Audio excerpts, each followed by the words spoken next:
Do you think the others are making good progress? Hope it's all going smoothly. Oh, hey look! They made it back as well! Prince! Llama! How did it all go? All is well, thank you. Nefer and Yehoda had to stay at the curatorium to wrap things up, so they won't be joining us for now. I Aww. ran into Miss Anefa and Miss Aino on the way back. Their work is still in progress, so I suspect they won't be back for a while either. You seem rather cheerful today, Mr. Flintz. I certainly am. I achieved what I set out to do and came away with more than I bargained for. More than you bargained for. What? Fighting alone can get quite tedious. Well, But I had the good fortune to run into a pair of brave young warriors. We meet again. How have you been? What are you doing here? I'm guessing you're here to see Varka. That would be a natural assumption to make. It's also the correct one. These two courageously lent me a hand while I was fighting the wild hunt. When they told me they were Sir Varka's colleagues, it all made sense. And given how people of outstanding talent tend to cross paths, it's no wonder you're already acquainted. So, who's your travel buddy, Albedo? Why don't you come and introduce yourself?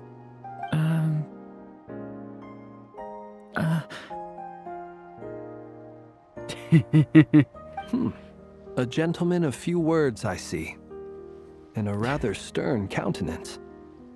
I presumed you were acquainted with him. Is that not the case? Wait, those horns. You must be. It's nice to meet you. Again. We've technically met before. Wait a sec! You're Minnie Durin! That's right. It's me. I'm glad to see you again. By the way, he says it's okay if you drop the mini. Yeah, Yeah, exactly. I'm mini not as one. mini as I used to be. Interesting, isn't it? The first step towards blending into human society appears to be reflecting on whether one's name really reflects who they are. Wow! You look so different! In a good way, of course. It's great to see you looking so healthy. Thank you, Paimon. And although you're as mini as ever, I understand that diminutives don't always convey endearment. I'll be sure to simply call you Paimon, as a sign of my great respect for you. Wow! You're such a smooth talker now. Paimon could get used to this. From now on, you may refer to her as your esteemed guide, Paimon. Little Paimon is pretty tiny after all. Personally, I think our little Paimon is the perfect size. Aww. When people call her Little Paimon, it's just because she's so adorable that they can't help themselves. If that's not a sign of endearment, what is? You're absolutely right, Miss Lauma. My brother still has a long road ahead of him when it comes to understanding human relationships. Anyway, speaking of long journeys, didn't Columbina, leave with you? How come she isn't back yet? She's been catching up with old friends. Wouldn't be surprised if she stopped for a cup of tea or 10 on the way back. Uh-oh. People are talking about me. Hope it's nothing negative. Nope. Guess she seems like she's in better spirits after meeting her old colleagues.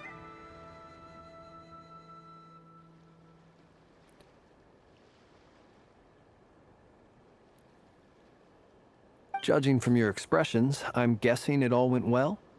It's getting crowded here. I'll go grab some chairs. No need. This is a job for an alchemist. I'll whip some up momentarily. Thank you for your hospitality, ladies and gentlemen, but I was merely escorting my friends back. I'll be meeting Zendrone shortly, as we still have some things to discuss. It's been a pleasure, everyone. But this is where I'll say goodbye. We really appreciate your help. Thanks for standing by us. Oh, come on. Spare the formalities. I'm just glad I could help out some true friends. Damn. I understand. Hearing that statement is Wow. ow. Bye for now, For some people. Harlequino.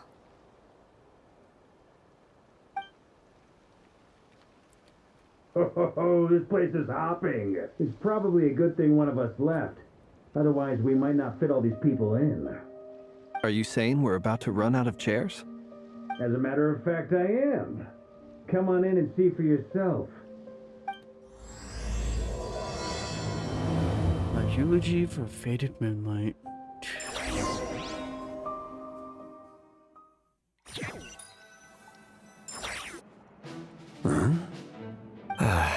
Well, well, well. Not who I was expecting. I overheard your little chit-chat outside, by the way. With Miss Columbina's colleague gone, we should be back to the original crew plus the other colleagues I brought in. Though, it looks like we have another new face. Someone else managed to rope in a colleague, too? She's probably here for us. Frankly, you and Paimon are the only people I know here. This here is Deansliff, colleague of Tibet's greatest guide, Paimon, and greatest adventurer, the Traveler. Well, not exactly colleagues, more sort of friends. When someone else jumps in to do the announcing, you know you're speaking to someone important. Let's hear what he has to say. Note to self. Once Paimon knows your name, the rest of the world will soon follow. When he comes looking for us, it's usually something important. Paimon's guessing you've heard about the Wild Hunt, then. From the looks of it, you're about to hold a meeting.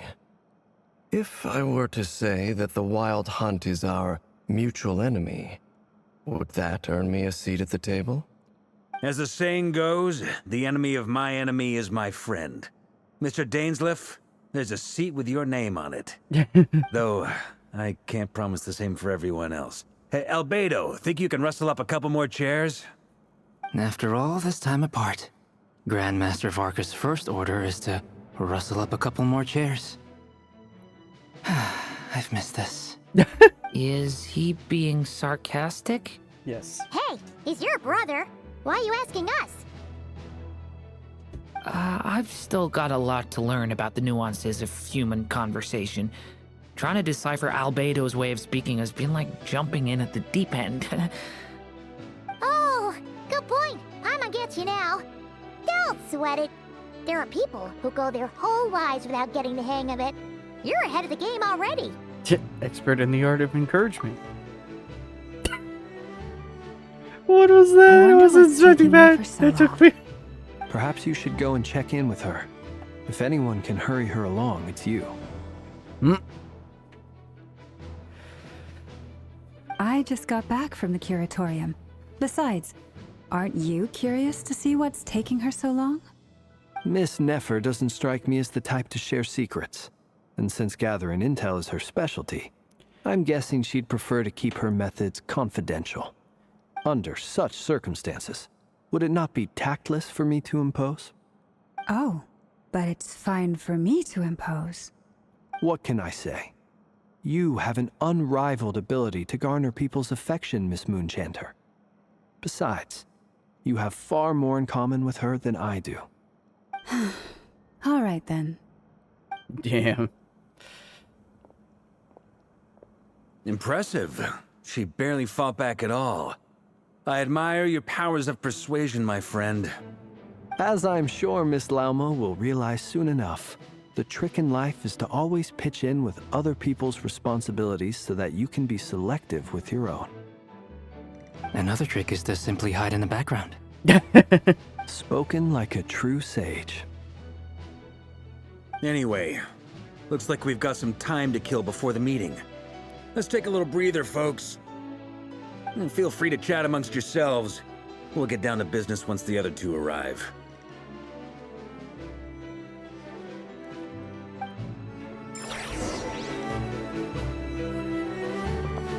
Ooh. You're both awfully quiet. Why don't I start us off with an icebreaker? Thank you for staying. Much obliged. Have either Stating of the you ever obvious. had your portrait painted? If not, I'd be glad to help. That sounds like a lovely idea. You know how to paint, then? I dabble occasionally. He's an excellent painter. Tables, chairs, people, dragons, you name it. He'll paint it for you. I'm flattered. If I ever get the chance, I'd like to give it a try myself. I'll bear that in mind. Anyway, how about you, Durin? What sort of portrait would you prefer? Oh, I'd be fine with anything. Whatever style feels best to you. Very well. Then I'll play it by ear. You can replicate any style I want? I can try. If you show me a sample, I'll do my best to match it. Thank you.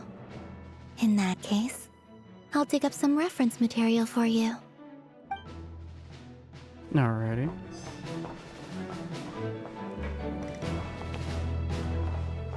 Oh, we gotta hear from Is Dan. there something you'd like to say to me? Yeah! For starters, why'd you just show up here without even giving us a heads up? If you think back to our previous interactions, you may recall that that's hardly out of character for me. You do have a point there. Sort out your accommodations yet? Oh yeah! You'll need to find somewhere to stay the night too, right? Want to tag along with us? You never know. We might get a group discount. Sure, let's do that. Great! Paimon will handle it.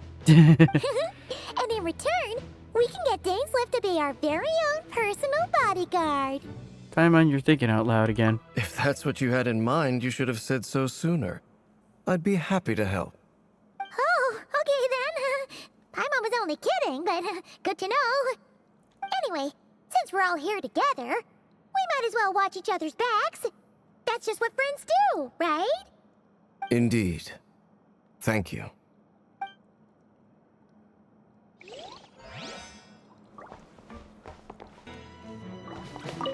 Truth be told, I can't remember the last time I was in a meeting with so many people.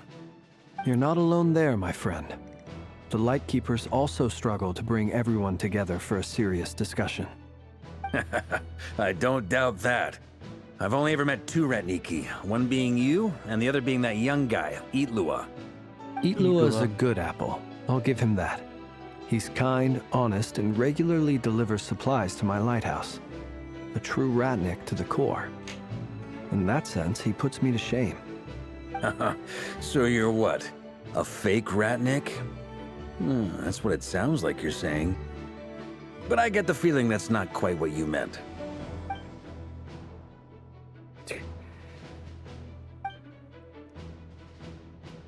Come on, why the awkward silence?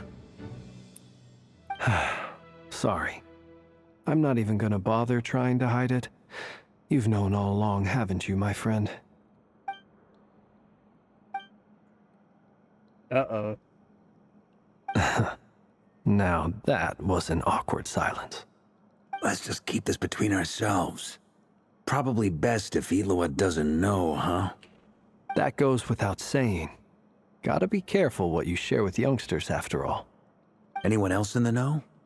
Let me guess. The Traveler and Paimon? It's dangerous being too sharp for one's own good, you know.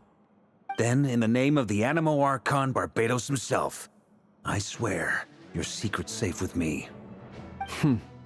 When we went for drinks, you said that you and Barbados were practically best buds. In the light of that claim, do you really expect me to take your oath seriously? Of course. Just as long as you don't go spreading around the fact that I'm close with Barbados, all right? Fair enough, then. Nothing like a bit of mutual leverage to seal the bonds of friendship. Too funny. Uh-oh.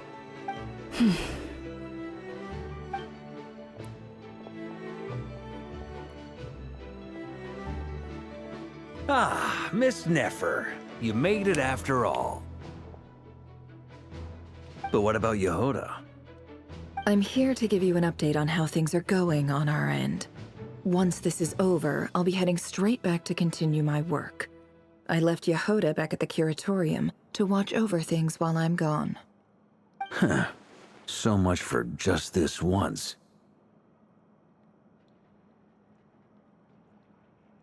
Shh! Not so loud! We're on a roll here. What if she remembers and suddenly decides to back out? She's more concerned about Did you say something, the person Mr. Varga? behind him. Huh? I didn't say anything. Right, Flints? Must have been a frog. They get so noisy around here at nighttime. It's like they're putting on a concert in the background.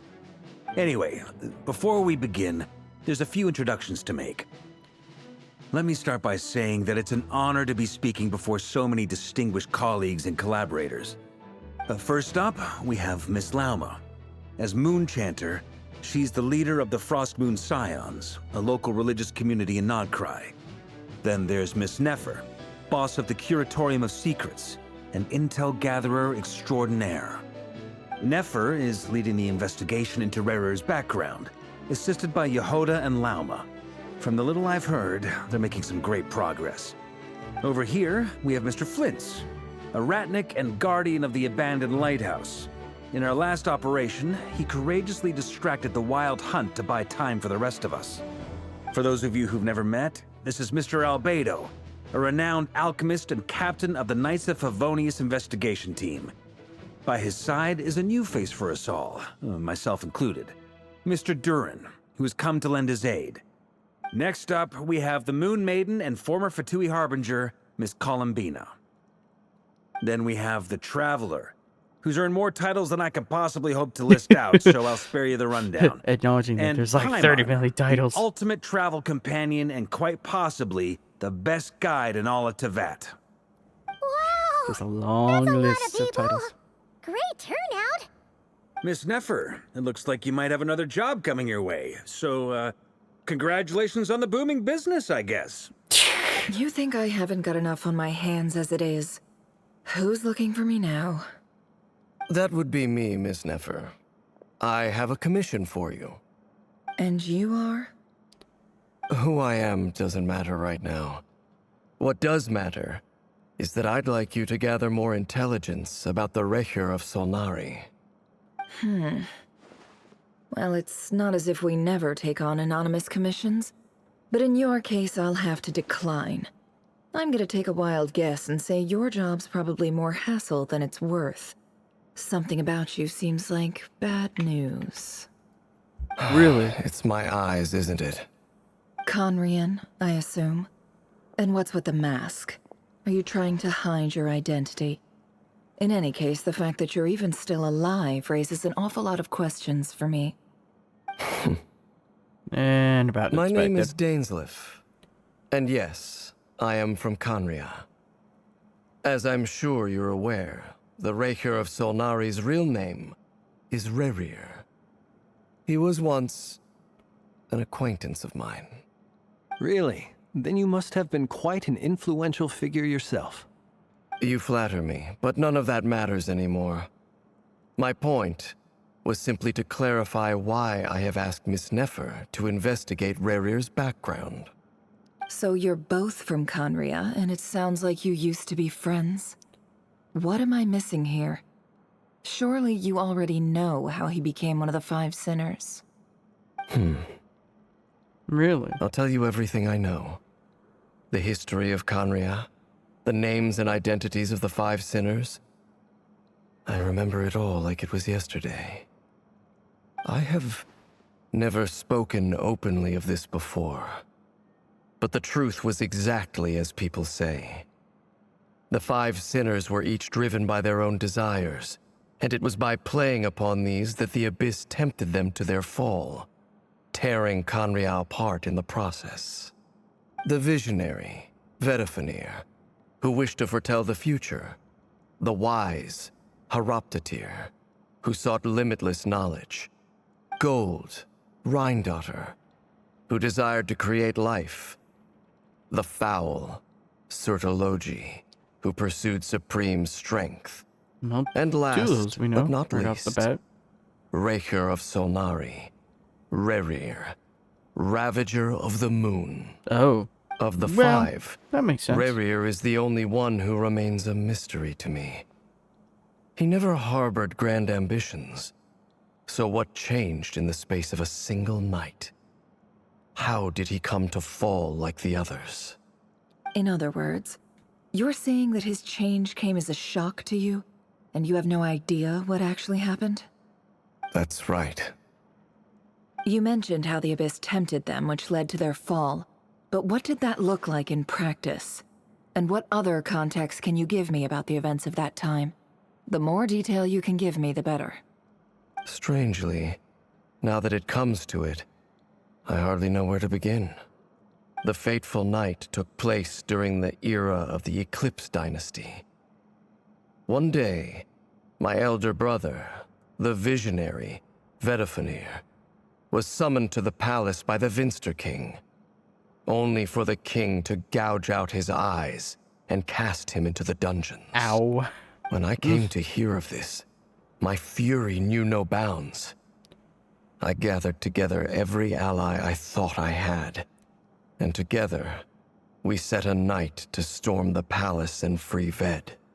Centuries on, the memories of that night still haunt me, like a never-ending nightmare.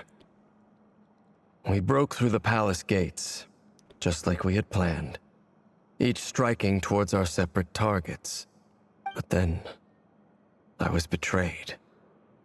Even Vedifenir, the very person I had come to rescue, abandoned me and partook of the Abyss's power. So, it's personal after all. Then tell me, Mr. Dainsleif, what price are you willing to pay? You, of all people, must know that nothing comes for free. I cannot say what price would be worthy of such a commission. But know this. Rerir was not always a madman. Believe it or not, there was a time when he was just an ordinary man, working for the Conrian Intelligence Service. Uncovering the truth of Rerir's past is the only way to unravel this mystery. But before you decide if you will accept my commission, I will tell you more about him.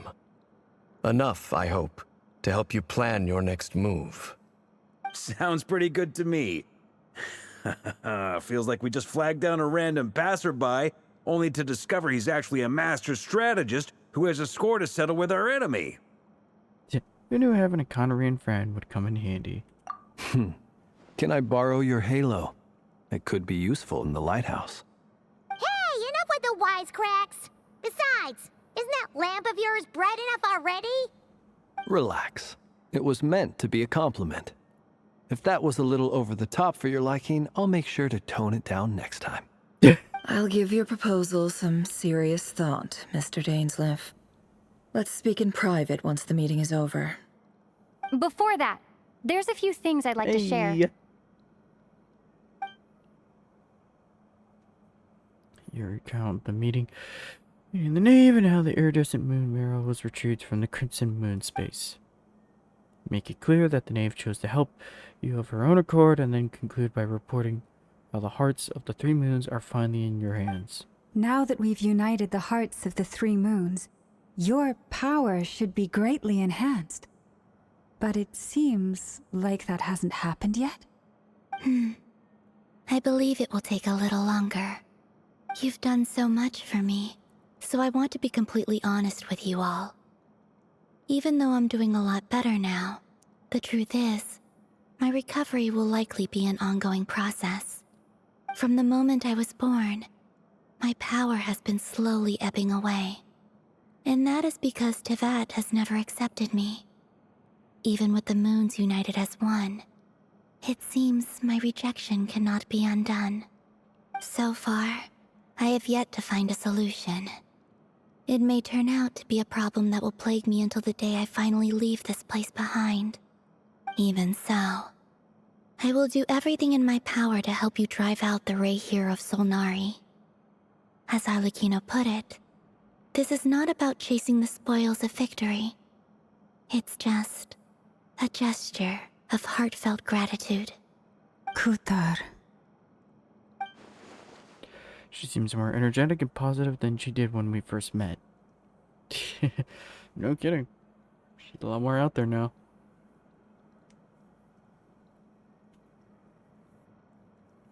Defeating the Rerir of Solnari will be no easy task.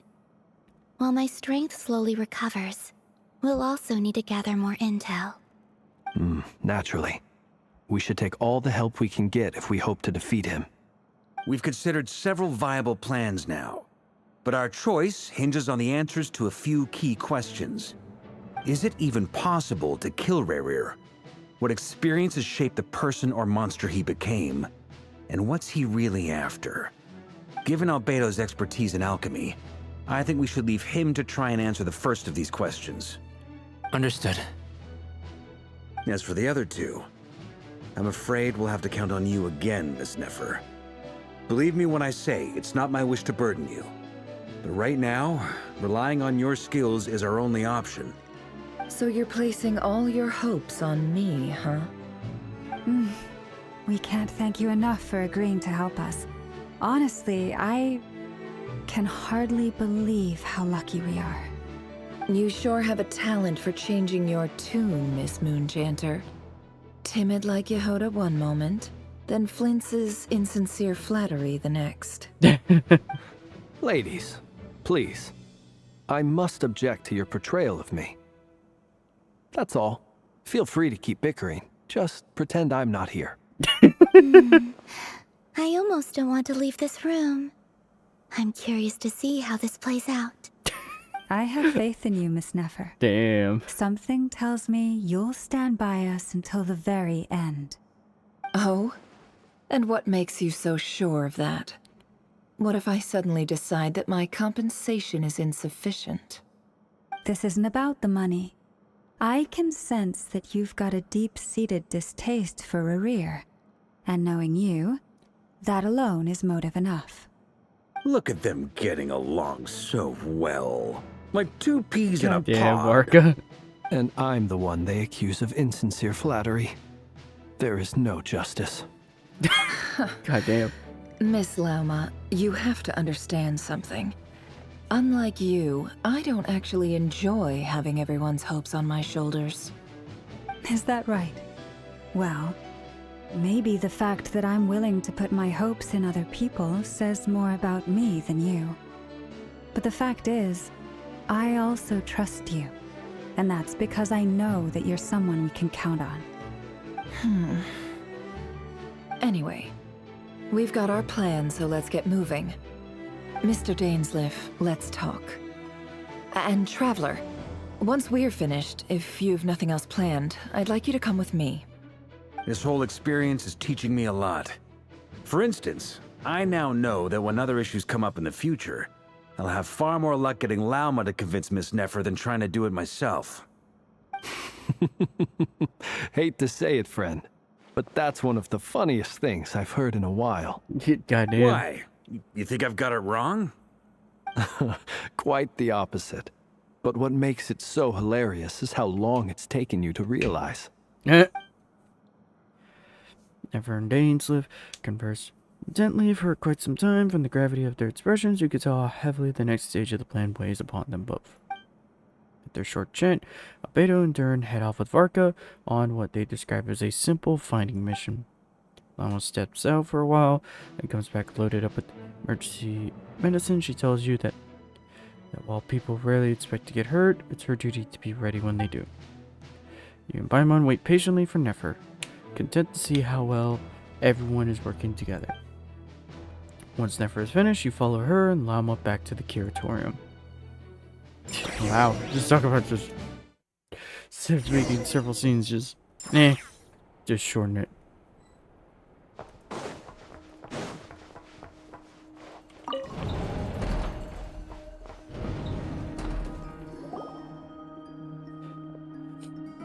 Thank you for waiting.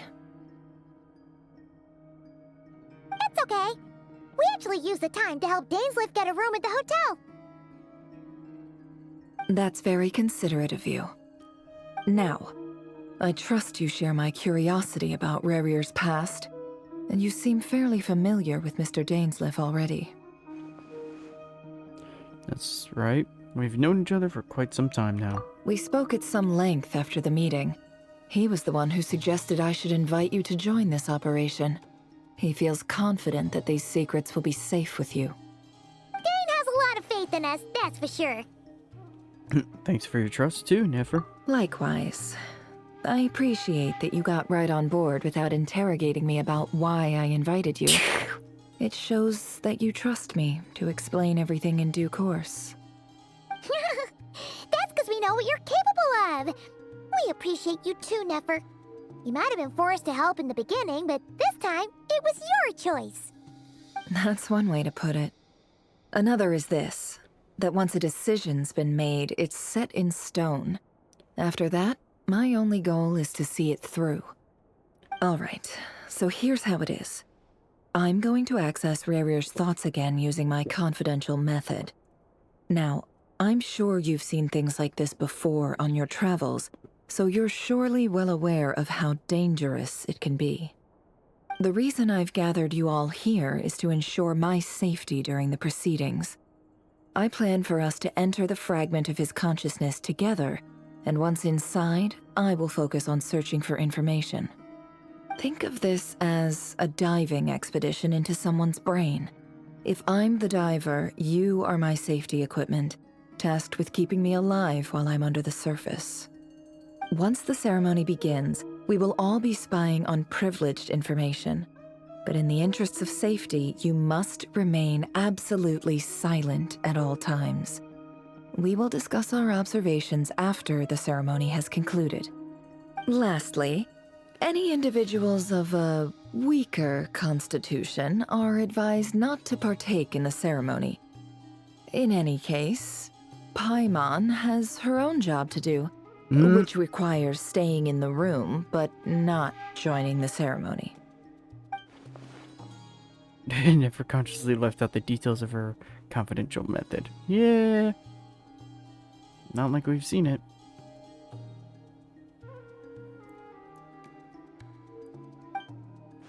I guess her brain diving techniques are a trade secret. Yeah, trade secret. Well, good luck, everyone. Sounds like all Paimon can do is cross her fingers and root for you guys. There's a little more to it than that. I was being serious when I said you have a job to do. While the rest of us are inside Rerir's mind, it's imperative that we have a team member on the outside. In the event that something goes wrong, you will be our first responder. I don't anticipate any issues, but the extra level of safety will be greatly appreciated. I second that. This is a dangerous operation here, and you're our whole rescue team. That's pretty much the most important job in the crew. So, Paimon's like the lifeguard? Yeah, that makes sense. All right, got it. Good. Please, take a seat. We'll get started momentarily.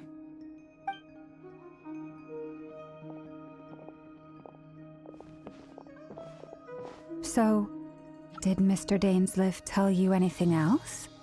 He told me that he believes Rerir kept some big secrets in his life.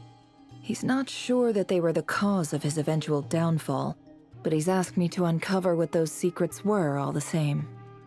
But surely you're not planning to go through with this, no matter the cost. If you think that, you'd be overestimating me. I'm a businesswoman, not a mercenary. But I do have my own professional reasons for taking this job.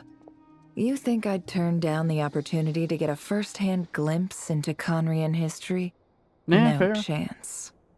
Well, as long as you don't let morbid curiosity get in the way of safety concerns, we're good. We'll do whatever we can to help you. You're such a killjoy.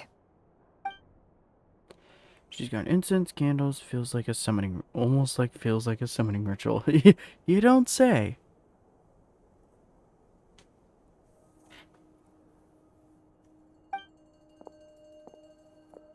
Seems like Nefer still has no intention of sharing your trade secrets, but now not exactly the moment to pry.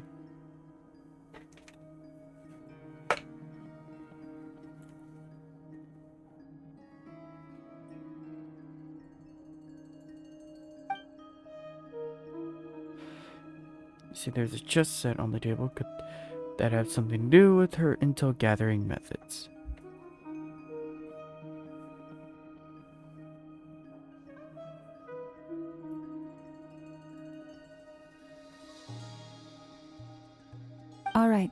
I'm good to go. All set over here, too. I'm ready as well. Promise, Paimon, you'll be extra careful. Pinky promise. All right. Let your whole body relax. We're about to begin. Close your eyes.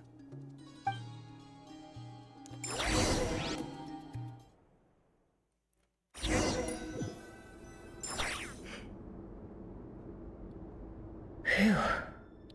Could this be his office?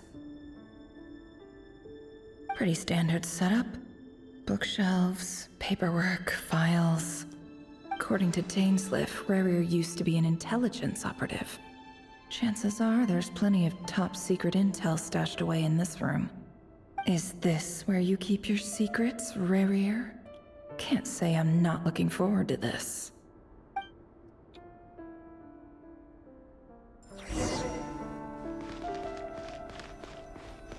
What's going on here? He looks even gloomier than last time. I wonder what's changed.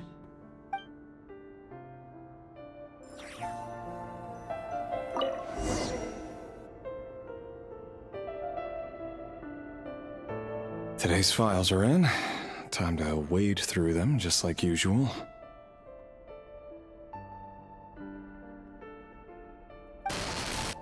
Male, 51. Occupation, cook. Confirmed Crimson Moon descendant. Has maintained frequent contact with other descendants over the past year. Poses a threat to the dynasty. No, goody. Neutralized.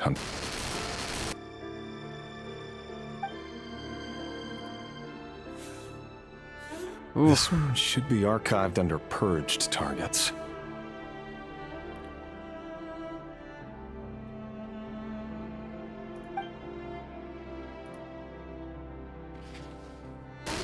Female, 23. Occupation, office clerk. Confirmed Crimson Moon descendant. Has maintained frequent contact with other descendants over the past year. Poses a threat to the dynasty. Neutralized. Appreciate the censoring there. Another one for purged targets. Sounds like she was that other man's daughter. Oof. Never mind. What's it got to do with me?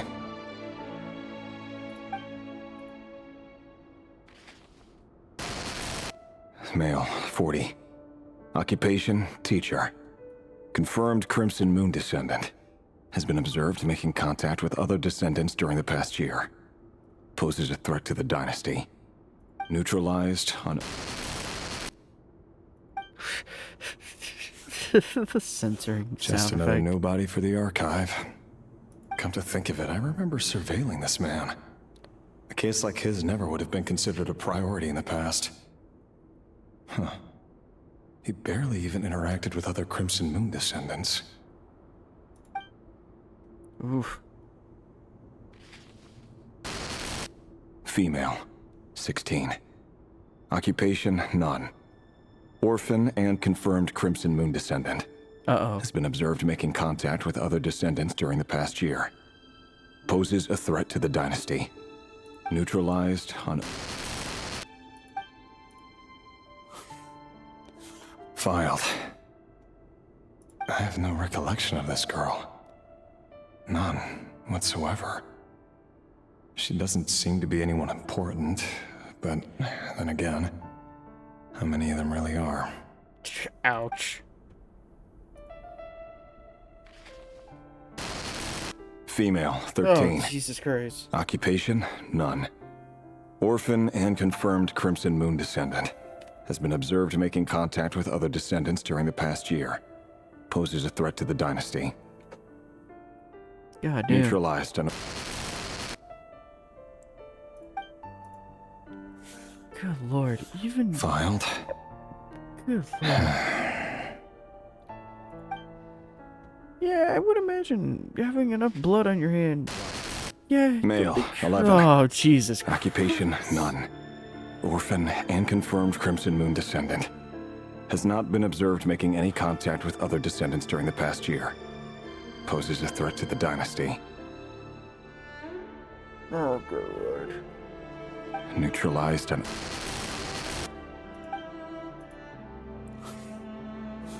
Good lord.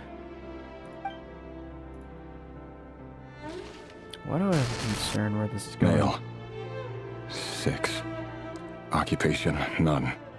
Orphan and confirmed Crimson Moon descendant. Poses a threat to the dynasty.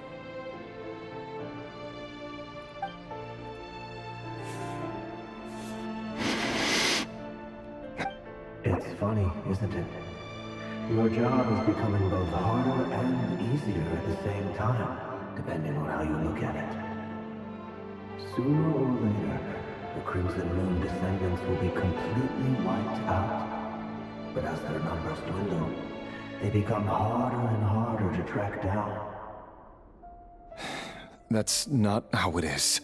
Fortunately, however, most of the able-bodied adults have already been taken care of. The remaining weaklings will be increasingly easy to deal with. No! No. My job is to ensure the survival of the Eclipse Dynasty. And the only way to do that is by eliminating any and all potential threats. It's a perfectly legitimate line of work. Every single one of my colleagues can attest to my fairness. And if my friends were aware of the facts, I know they'd back me up too. Assuming, of course, that they were aware of all the facts. God damn. Ugh.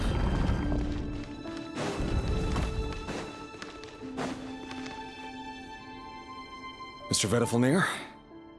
It's been quite some time since we last met. Of course, we don't get to see him. I'm gonna hide him a bit more longer. Rerir, I trust you're here because you have something important to discuss. Forgive me. I wasn't tuning out, it's just, I noticed you didn't even phrase that as a question. As if you knew I was coming. Tell me, does someone in your position ever feel the need to ask questions at all? It is indeed within my power to foresee certain things. Things like your arrival. I was just thinking, it won't be long before I'll be inviting both you and Dane to my wedding. That isn't a lie, but nor is it a fact as such. It's a wish, isn't it? No fooling a prophet, is there? Ever since that day we met for drinks, I knew it was only a matter of time before you came looking for me. Does it feel good? Knowing how the future will unfold. I'm afraid the notions of good and bad fail to capture the complexity of what such a power entails. Once you've seen what will come to pass, it can be all too easy to succumb to fear and melancholy. Unless, of course, you learn to abandon these feelings.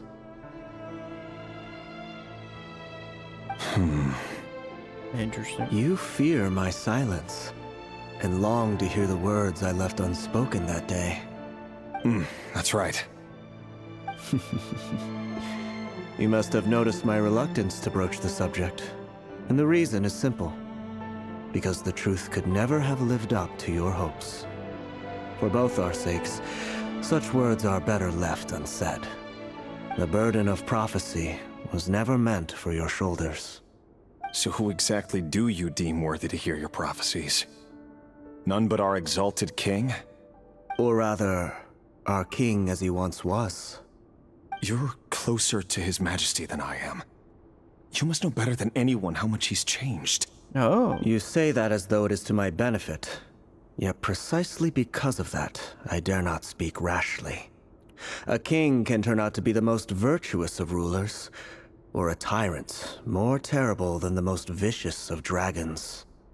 You are so wise and far-sighted, yet still you would have me live in fear of the unknown? You make a fair point. Especially given my silence alone was all it took to send you spiraling downwards. Very well then. Let me offer you some advice. And I say this not as a prophet or a visionary, but simply as the brother of your friend. For many reasons, there is very little chance of your marriage ending in happiness. If happiness is what you seek, you should find another fiancé. Uh-oh. Not Hold on. good. There's that same black fog again. Could this memory belong to Thelindis? Guess I'd better tread carefully. Noted. Alrighty. Let's see what this is about. Wait, hear me out. Finishing this off. This time we finally got a clear look at his face and learned his true identity. His name is Rerir, and he claims to be one of the king's guards. What did you say? A cruel irony, isn't it? The man you're set to marry leads a double life as a brutal executioner. Why are you telling me all of this now? Simple. It's because I want you to kill him. You are the only person he would never suspect. No, absolutely not. I would never dream of doing such a despicable thing. So you'll just stand by and watch him slaughter us to the last. Do not forget that the blood of the Crimson Moon flows in your veins too. The blood of the Crimson Moon? What does that matter now? The dynasty has long been dead and gone. You think that alone is reason enough for me to throw away everything I have? Why wouldn't it be? You two were once a child of the Crimson Moon, just like me. Don't tell me you've never felt so much as a flicker of fury for the way we were trampled into the dust. As long as you promise to abandon this pipe dream of restoring your dynasty, I can try to persuade him. Or have him persuade the Vinster King. Persuade the Vinster King? I feel like that's a lost cause. Why he's so obsessed with hunting us down? Why he keeps trying to force us to hand over our secrets over and over again? Or why we refuse to give up on restoring the dynasty? The Vinster King. A blind fool. His eyes clouded by powers from beyond this world. A petty little man with a miser's heart. And he dares to sit upon the throne? Mark my words. Sooner or later, Conria will fall. And it will be his doing. Well, if you can't bring yourself to do it, so be it. Just you watch. It won't be long before calamity descends upon us all. The Rerir of Solnari. That really is quite a secret you've been keeping from me, Rerir. Uh-oh. But who am I to talk? Am I really any better? I've kept my own past a secret this whole time, too. Love should be built on honesty. But ours was born from lies. And yet, is it really so wrong to hide things that would only make life harder? If we don't cover up the parts that no one else should see, how can we go on pretending to be normal? Vedifulnir must have known all this.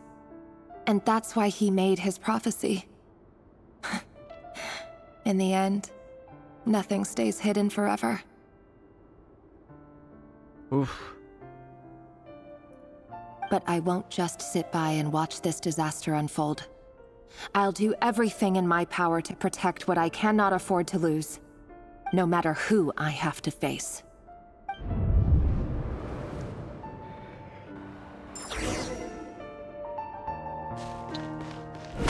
Huh? Was that Rerir who just walked past the window? Doesn't it give you the chills that he still takes the same road to work every day? As if nothing ever happened. Those people at the deli. Enough already. Clearly pretty taken by their own disguises, so just smile and play along. Pull the rug from under beasts like that, and you'll risk having your throat torn out. Deli. Oh. They're talking about us people from the opposition. Right. I'd almost forgotten they used to run a deli. People of no consequence always vanish so easily. And no one even remembers them.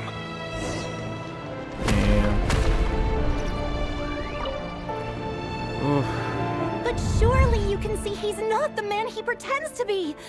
So many have died already, and they say that the king's madness grows with each passing day.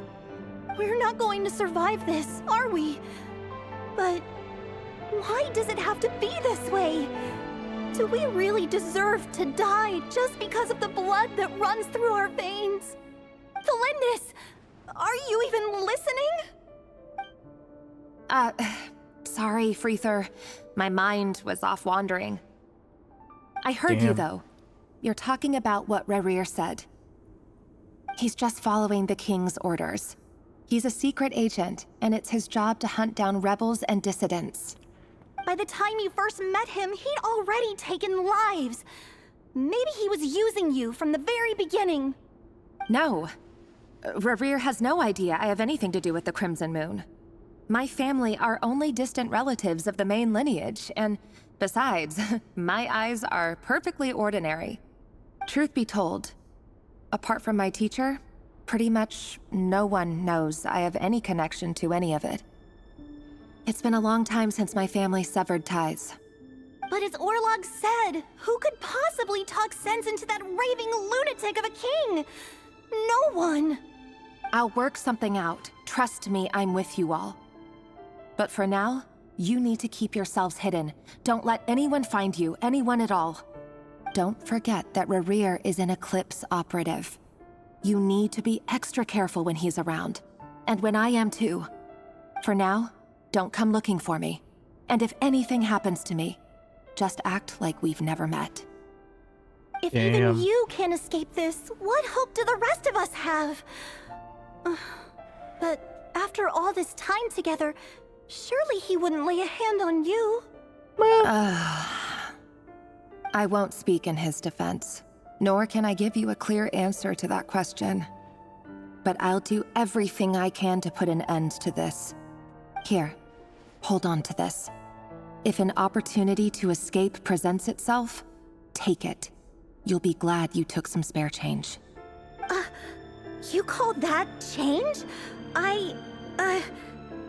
But what about you?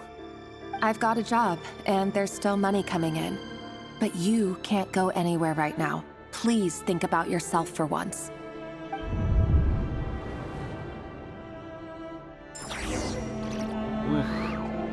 Oofa.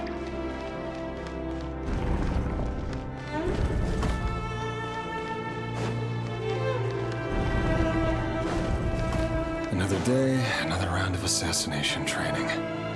Training ground is just beyond this hidden passageway. When you kill a person, doesn't it bother you when you end up covered in their blood? Why would it? Aren't we all just walking blood bags?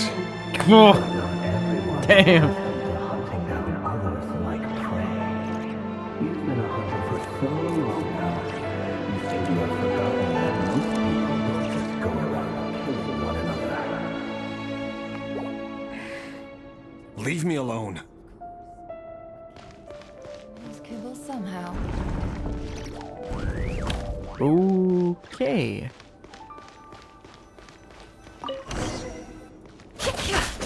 Make sure you have a firm grip on the handle. Then choose your angle well. Keep your movements light and brisk. The brain sense a thing. I know that. I'll bet no one's ever died a quiet death at your hands. I work clean. No traces.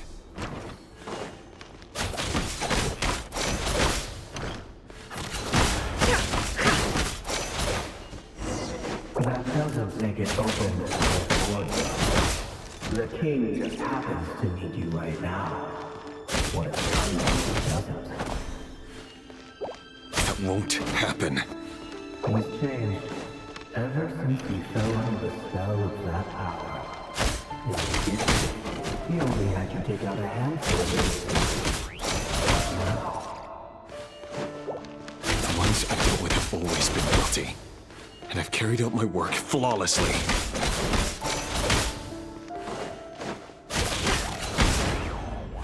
It all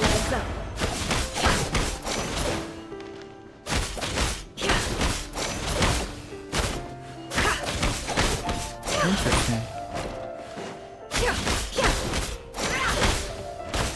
You know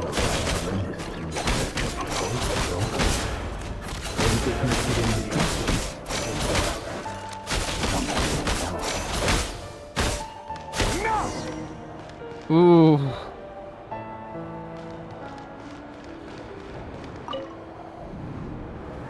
Delindis, do you still remember Orlog? Orlog. The boy who was pretending to sell flowers. You spoke for quite a while, didn't you? Yes, we did. What about him? He was arrested 2 days ago. Chances are he's already dead. He... I just don't get it! After everything he's done, why do you still stand by him? Or does it mean nothing to you that people keep dying? No, that's not... Just hear me out. I need to go now, Delindis. They're looking for us. You take care too. Damn. If you ever need a place to hide, come find us.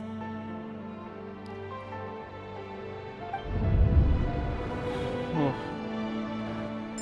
That is a tough pill to swallow. Author Thelindis. Over the course of this week, the research object was subjected to interference for a total of 47 hours for experimental purposes. The results are as follows. All subjects of observation that were sent inside have now... The situation within is proving more problematic than anticipated. No progress whatsoever. What now? Won't you give me even a glimmer of hope? Things are getting worse by the day. I have to find a way or we'll all be in danger.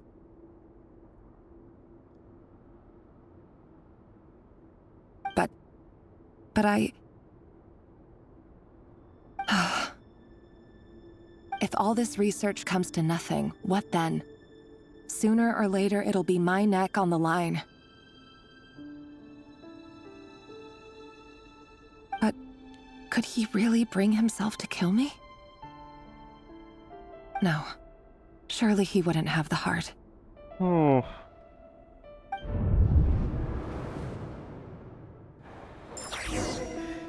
Check, please. Turn to the office. Ouch. Oh, what in the... Why won't you just let us go? We don't even know each other. All we want is to live ordinary, peaceful lives. You want to live?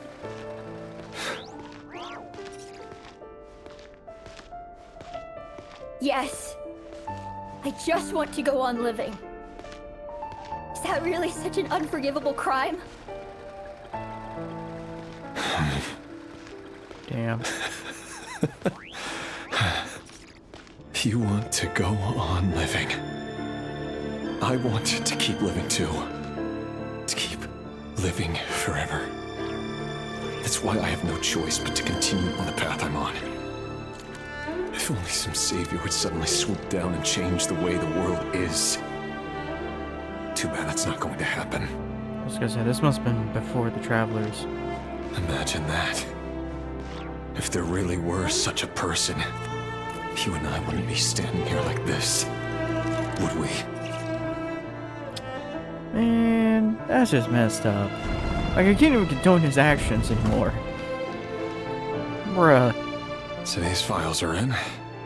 Time to wade through them just like usual. No, I don't get tired of it.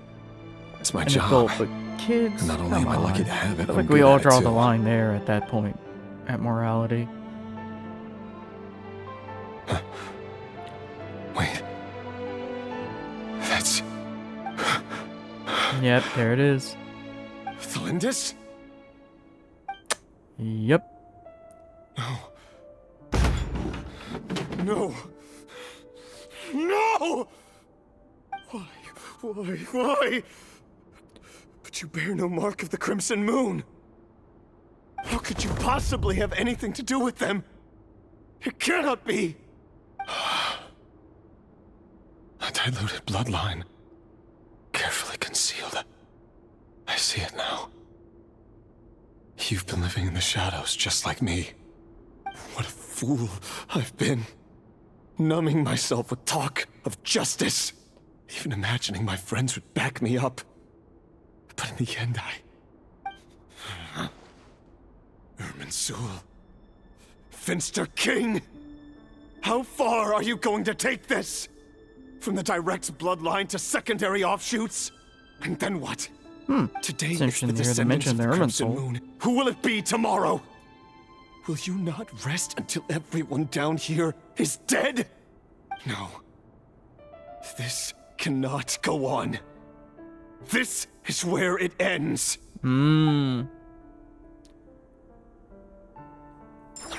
Interesting. Interesting. So that's where he started drawing the line.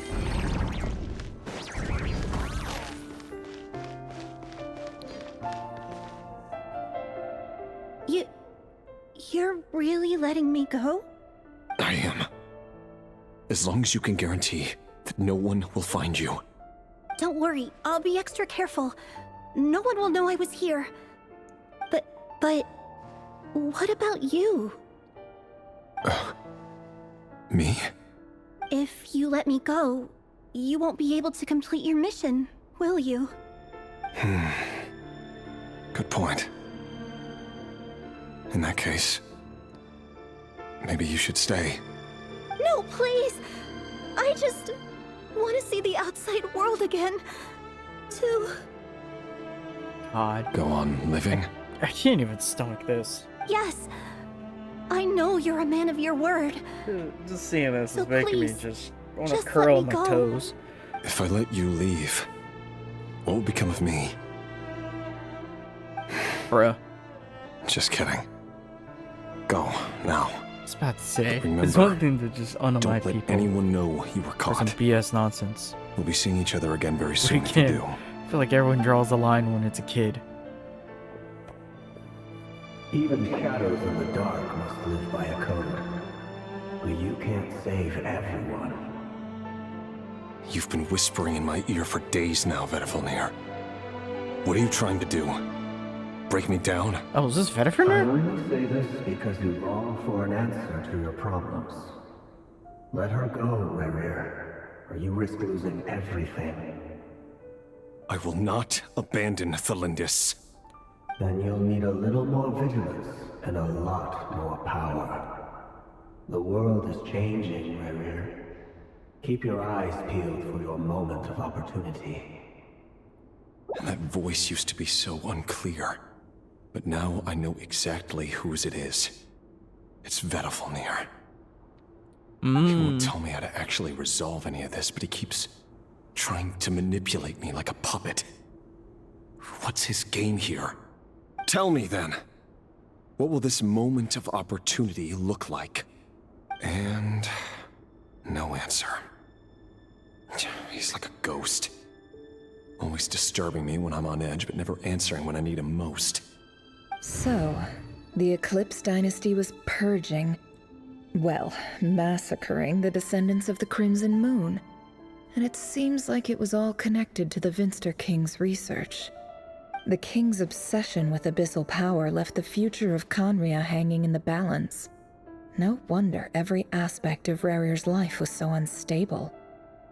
And it looks like this Thelindis, Rerir's would-be fiancée, herself belonged to a sub-branch of the Crimson Moon Dynasty's descendants.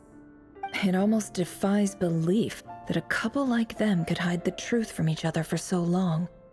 If the Vinster King hadn't intervened in such a drastic way, they might have gone on deceiving each other for the rest of their lives. Yep. And why does Vedifilnir, Daneslif's older brother, keep talking in Rerir's head? This guy kept more secrets than I ever imagined. The human mind is like a vast desert of shifting sands. When you follow the flow of someone's memories, you only ever see the parts they're willing to let surface. Time for something a bit more creative. We've been inside Rerir's mind this whole time, building up a picture of his psyche. There's already enough clues on the board to start reading between the lines and mapping out the rest. Now, we can finally begin to put the pieces together. Sure, it'll only be a reconstruction, part simulation, part reasoning, but it's usually pretty accurate. Once we've built up a cognitive profile, we just need to cross-check the logic behind his actions. And then we'll be able to take a sneak peek at whatever it is that Rerir has really been hiding. Well, I think it's pretty obvious what he may be hiding. His betrayal. Nope. Oh boy. Okay. Rerir, are you there? Oh, there's Dane. That represents Dane. When pieces consume action points, when all your action points are used up, you'll return to the previous save point. Okay. Oh god. When a piece moves to the square with this marking, you'll gain the corresponding number of action points. The square will also become the latest save point. Oh.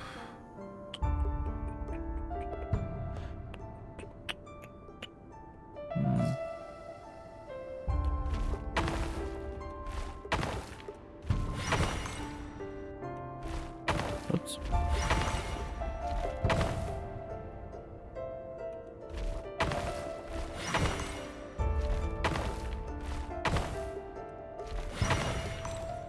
Oof. Hey, Rerir! Come out, it's urgent! Dane? Oh. What's wrong? Quick, come with me. I'll explain everything once we've met up with the others. Okay.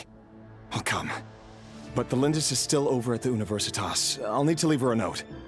All right then, but make it quick. I've never seen Dane so worked up before. Whatever this is, it must be big trouble.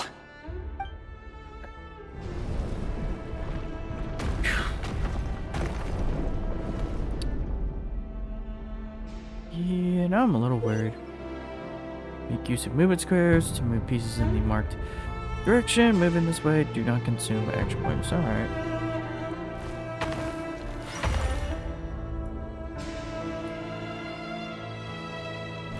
Whoops.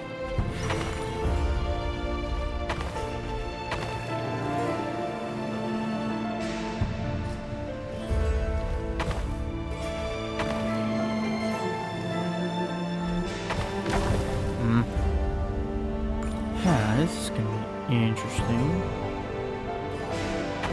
So, go here.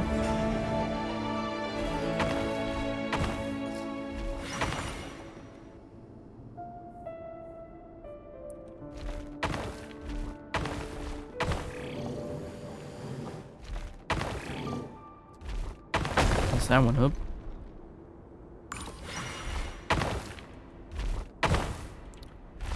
It's like very confusing. Because it's like WASD, but it's like not the way it should be looking as. So, Elegy and... Well, this is a Rhine, nice change, there it is, meeting yep. you all at this hour. When men and women of ambition can speak face to face in broad daylight, I say that's a big step forward for our dear Conria. Don't be ridiculous. Yep, there he is. We do not fear the day. Why would we seek refuge in the night? You might ask your blade that same question. I'm told it prefers the cover of darkness. The word on the street is that Elegy only strikes when he has an unfair advantage. But that is patently false. I see you're missing an arm and a leg. Surely only a fair fight could explain that. If this is your way of offering me replacement limbs, believe me, I'll take them. Oh, we can certainly discuss that. With bioalchemy, anything is possible. Assuming I have your full support in my research. Lunatic. Lunatic, he Robert says. What brings you here? What is Why, that? Dainsliff, of course. He invited me. What is that design? Please, cast aside your apprehensions, Miss Rhine-daughter. Whatever the rumors may say, I am but a humble servant of the king, and I can assure you he affords me no greater convenience than he does you. Well, the Universitas Magistrorum won't stop fawning over you, so at least some of the rumors must be true. You're clearly doing well for yourself, so drop the humble servant act. It endears you to no one. You're president of the Universitas Magistrorum, the chief royal mage known as the Wise by royal appointment, and by far the most favored among the 4 pillars of Conria. Vice President Veit doesn't even try to hide his envy when he sees you. My success is the product of hard work and good luck. It's as simple as that. Were the king not such an extremist, I hardly think I would have received a senior post at my age. Of course, no job is without its gripes. Serving a king like ours can be a challenging task, as I'm sure you can imagine. And as for Efterveit, in missing out on the presidency, he's dodged a mountain of stress. Like everything else in life, it comes with pros and cons. You're all here. I apologize for the short notice, but it was an emergency. Oh no. I'm now concerned. You must be Rerir. Mr. Sertologi. Yes, I handled your case file during your sentencing. Nothing personal, of course. I'm pleasantly surprised that you remember me. You're clearly a person of substance if you've been invited here. But Dainsleif, you'd better have a very good reason for convening this little gathering. It's my brother, Vedalfenir. After he spoke at the court this morning, the king was so infuriated by his words that he had him blinded in both eyes and thrown in prison. Vedalfenir in prison? Strange. I thought the king trusted him and Horoptatyr more than anyone else in the world. Yep, that's Does this interesting. mean the king's circle of trust just got even smaller? It has nothing to do with trust. It's about what the king wants, which is as clear as day to anyone paying attention. I simply appease him, because it's in the best interests of the Universitas Magistrorum. And also because you're slimy. Vedalfenir, perhaps less so. But still, a visionless visionary?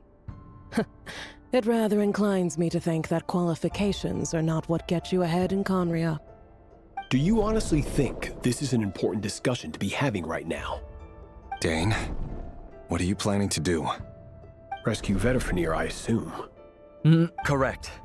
It will mean storming the palace by force. Tonight. I need all of you on my side. That's far too dangerous. And don't forget, Dainsleif, you're captain of the Royal Guard. You swore an oath to the throne. You've been planning this for a while, haven't you? I have no desire to commit treason. But whatever critique the king may have of Vedalfenir, disfiguring your most loyal subject for putting the best interests of his court and nation first, this is not the conduct of a wise ruler. My blade will force the king to see the error of his ways. So, Vedalfenir's prophecy enraged the king. I'm sure it wasn't what he wanted to hear, but if he won't take counsel even from the visionary, that is deeply troubling news. The extent of His Majesty's madness is now all too clear. The question is, how does a man like me get out of this situation unscathed? You have noble ambitions, Dane, but I'm afraid they don't do much for a guy like me. I'm not interested in saving the world. All I want is a letter of pardon. A letter of pardon? For whom? Thelindis? The chances of the Vinster King issuing a pardon for anyone connected to the Crimson Moon seem vanishingly slim.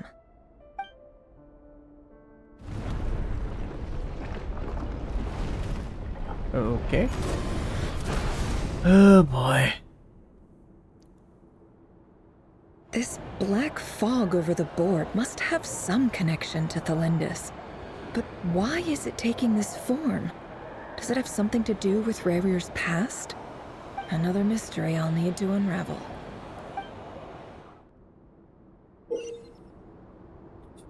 Mark the number of action points to defeat your opponent pieces. Your piece will attack only when they have more action points than needed to defeat your opponents. Alright.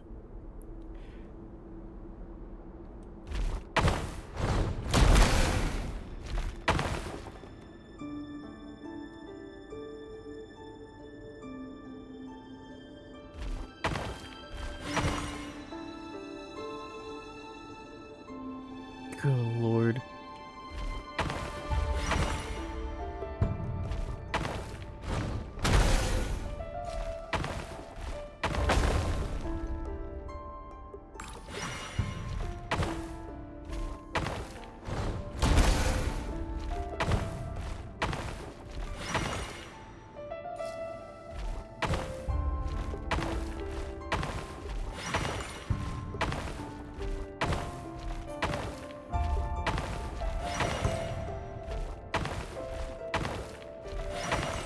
There we go.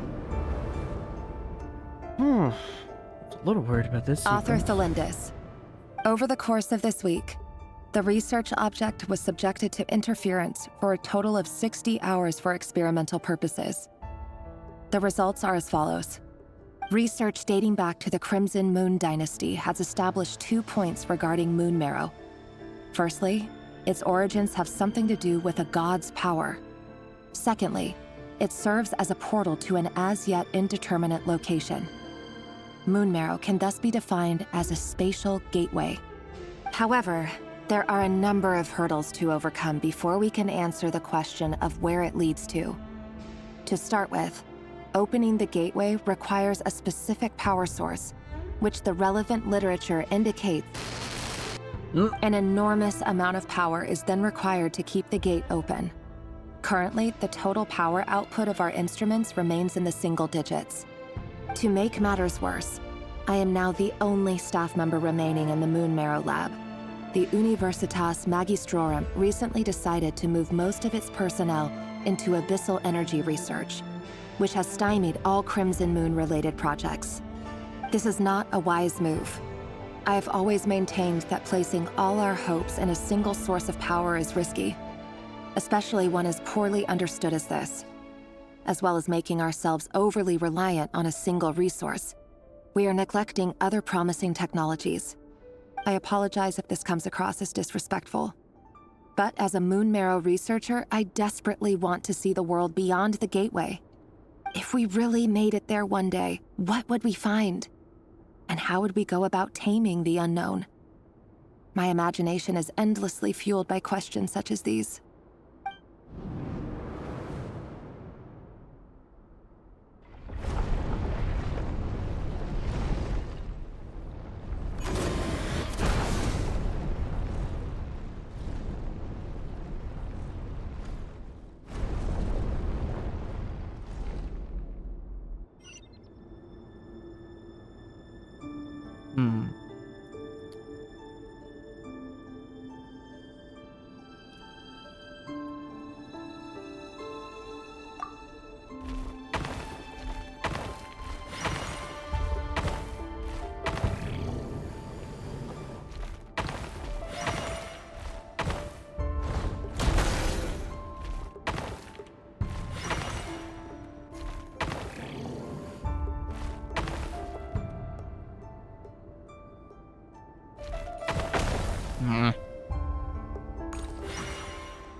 There we go.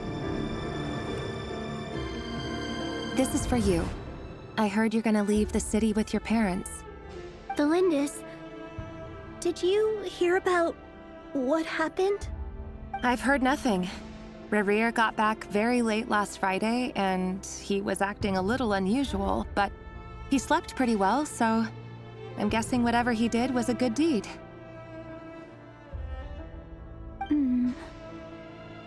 You never saw him, and I don't know what he did. And this conversation never happened. You understand? What if he finds out that you pried into his secrets? Don't be silly. I don't know what secrets he does or doesn't have. All I know is he's just a normal guy who happens to run some errands for the king. Are you scared of him? I don't know. The Rerir I know doesn't match the person you all describe. Logically, I should be scared of him. And yet, I don't want to lose him. But enough about that. You should get going, and be careful with the package I gave you. Keep it secret. Keep it safe. What's in it? A piece of the moon. All you need to know is that as long as you keep it safe, then in the future, everyone will be able to see a red moon.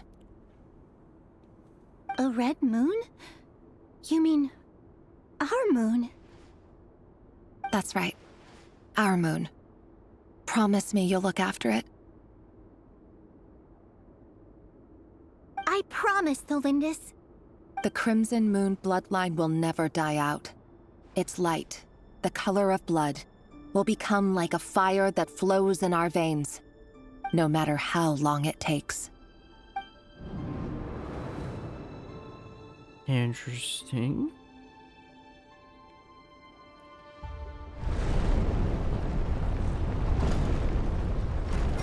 Where this is going.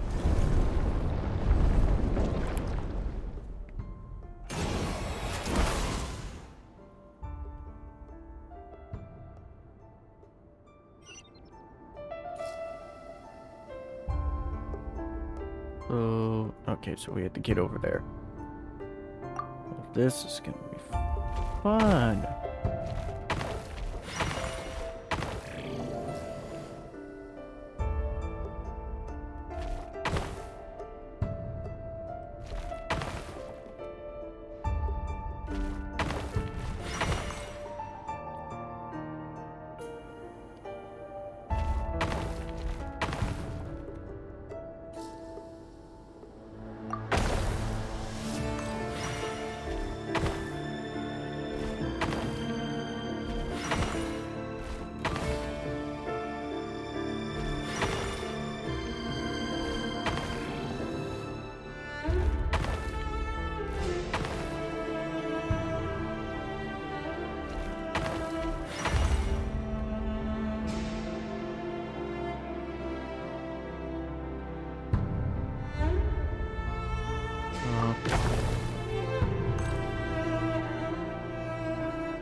There we go. Hurry, everyone, and stick to the plan. Sir Dainsleif, what are you? Is this treason? You know what happens to those who betray the throne. Please, don't do this! It is the king himself who has betrayed the throne. He has betrayed all of Conria. If you have any love left for justice in your heart, you should join me. It's showtime. Dane and his group will handle the troops in the palace. Then Hraptatir and Rhindaughter will disarm the security measures. My job is to enter the prison and rescue Vedifalnir. Stay safe. Wish me luck. Look after my brother. Draw your blade. It is time for justice to prevail. This is an interesting way of telling us the events. The Cataclysm.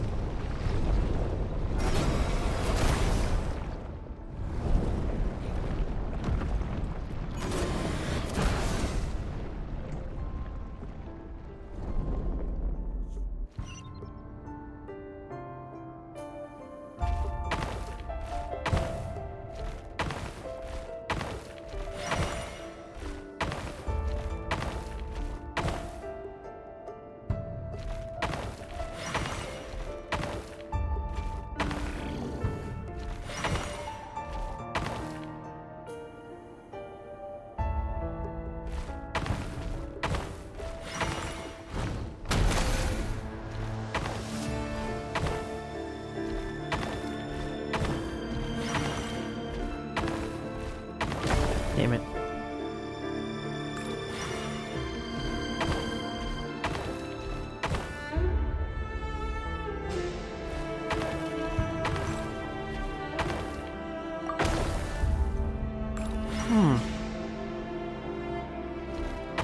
Bruh. I hate this. Hit W, which is supposed to be forward, is not forward in this case.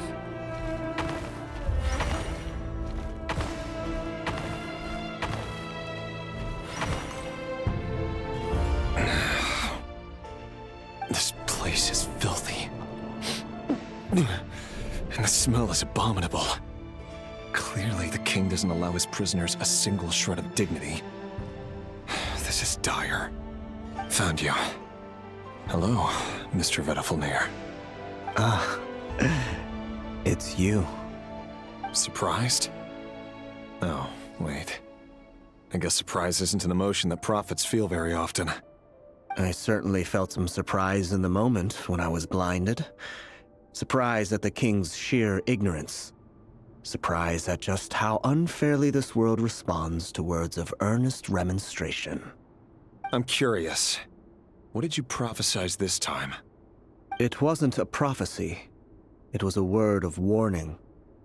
Someone had to say it. The king has forsaken all reason in pursuit of his obsessions. Interesting. I simply told him that if he continues on this path, Conria will surely fall. But he didn't listen. Worse still, he stabbed you in both eyes and locked you away. Dane asked for my help. The court is in complete chaos now, but I'm sure you predicted that.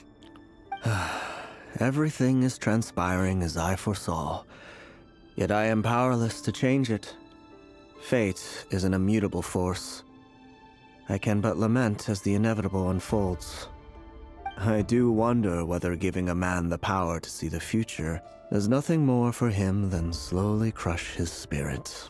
Damn. Forgive my curtness, Vedafilnir, but the king did not suddenly turn on you today. His suspicions have been brewing for a long time. You can't have wisdom beyond the reach of your fellow man without attracting his fear and suspicion. There are things the king does not want to see. So, he doesn't want you having visions of them either. He blinded you because he thought this would make the visions stop. He wasn't entirely wrong. I did indeed lose my power to see the future. Right up until... Until what? Just now. I believe I saw something new. Well, tonight could go a lot of different ways. 5 of us banded together to storm the palace, also we could rescue you. This will go down as the most tumultuous day in Conrian history. I sense hatred in you, but also hope. A desperate hope that with the tyrant deposed, that will be the end of the story. But this is not the end. It is the beginning of a new chapter, in a whole new story. There are many men of honor and courage in this world, Rerir. But you are not one of them. Damn. You're not here for justice, are you? You're here for yourself. Is that a dagger? Interesting. Why not the polearm? It was always your weapon of choice. With your abilities, I don't doubt that you were able to recover some of your sight. But I also doubt that you want to make an enemy of me right now. Of course not. We're on the same side, aren't we? We could be. But I need you to be honest with me, Vedafilnir. At this point, you're my only hope for the future. You mean your future? With your beloved, Felindus? Yes. And I know there are bigger things at stake here. A dynasty, a nation, maybe the entire world. But forgive me, I care first and foremost about myself. I can't abandon the one I love to save myself. I just can't do it. But you see a broader picture of the future than I. You see the solutions to the biggest problems of our age. So tell me, what is my solution? What's the answer?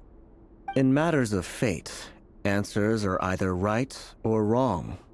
What will be, and what will not. Maybe you are willing to pay a certain price in the pursuit of happiness, but unfortunately, fate does not negotiate. That is the cruelest thing about fate. It is unmoved by your sacrifices. That can't be true.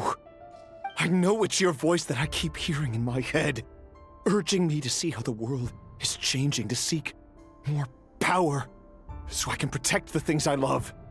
You show me disaster, but you won't show me how to avoid it? Why? Why are you doing all this? My voice. In your head.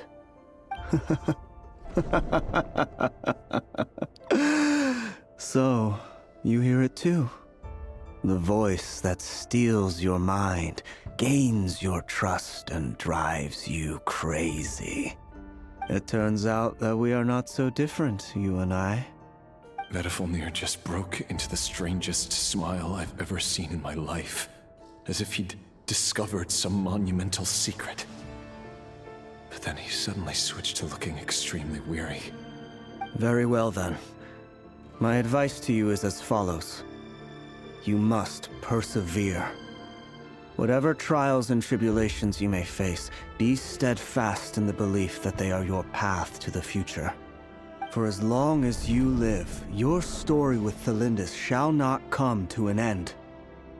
That is the only chance you have of fighting back against fate. It is up to you whether you believe my words. Regardless, that is all I will say on the matter. I have no right to intervene any further. I will hold you to your word. Thank you for setting me free. In return, I will tell you one more thing that you cannot afford to ignore. Just then, a strange wave of energy rippled through the city. We had no idea what it could mean. If I were you, I would head to the Universitas Magistrorum. The Universitas? Oh no! There he goes. I'm sure we'll be seeing each other again very soon, Rerir. Uh-oh. Whatever Vedifilnir said, I didn't catch it. I didn't even help him out of the prison. There was no time to lose.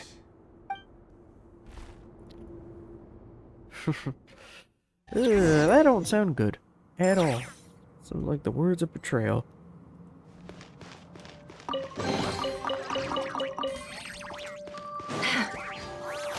I don't like that we have my full team now. Now we're really different. Monsters? Is this Rheingonder's doing? Or the Universitas Magistrorum? Out of my way!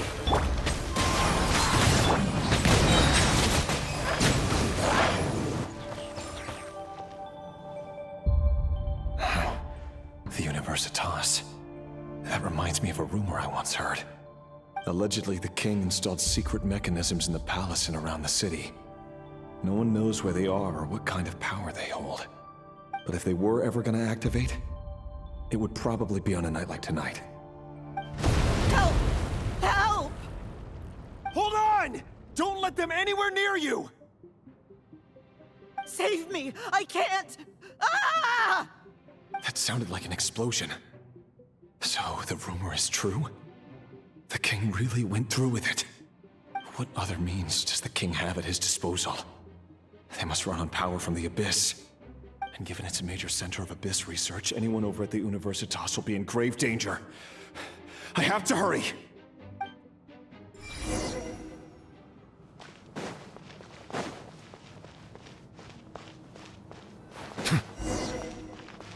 Uh-oh.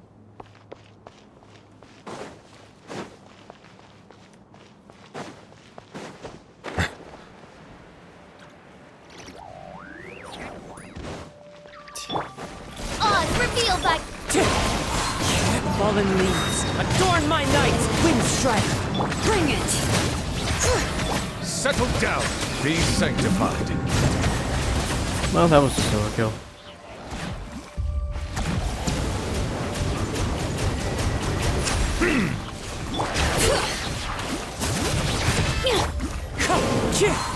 Clouds high. The birds call. Wind strike. Bow your head.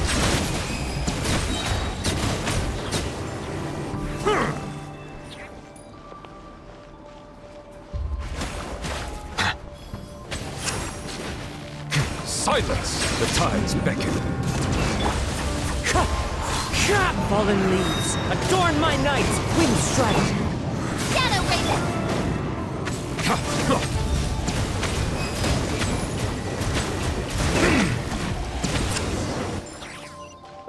Alrighty.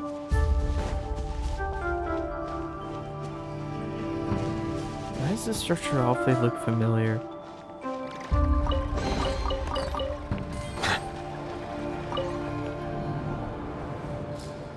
Well, what could go Monsters. wrong? At the Universitas Magistrorum? Why now? Say that 10 times. Oh no. That's one way of keeping They're it coming. shut. It's no use. The table won't hold out much longer. The weapons. Where are the weapons? Of course. All the lab equipment was upgraded after the inspection last week, but the new weapons haven't been allocated yet. I'm done for. Is anyone there? I need help! Ah!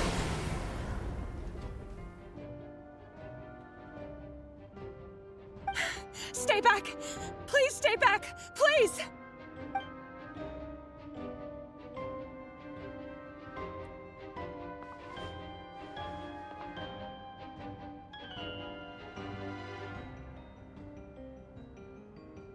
What's going on here? Uh-oh. What's that? Rerir! So the rumors about your work are true. What? No! Listen, something happened at the palace tonight. We have to leave! You don't need to lie to me anymore. What do you mean? I know why you're worried, and I will respect the decision you've made.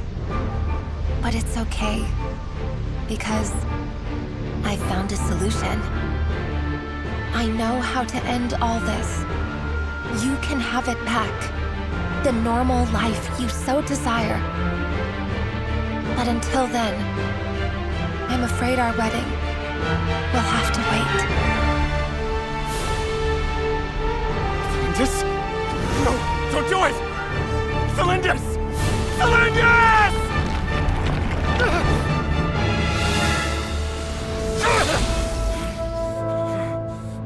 I told you, Rerir. Let her go. You will find someone better. No!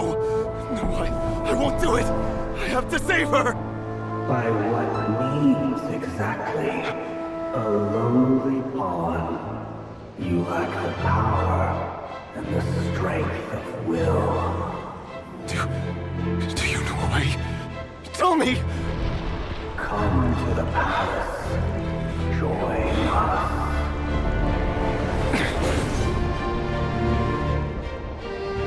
What in the world is going on here? Rerir, thank goodness we... Step forth and take your share. You made it. Not you too. Yeah. Hatred or grief, despair, desire. We all have our own.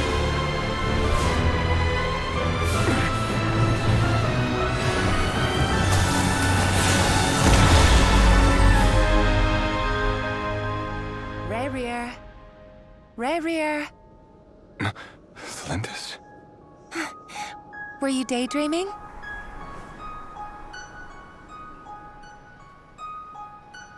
You still remember, Rerir? That question you asked me a couple of weeks ago? Oh. You mean the proposal? Yeah. I'm wondering, where do you think would be a good place to discuss it? Maybe in the garden? Or were you thinking a fancy restaurant? It's your choice. Yeah, I was like waiting for the weird, let's break this happiness with some sorrow. Oof. They say love makes you do some stupid things.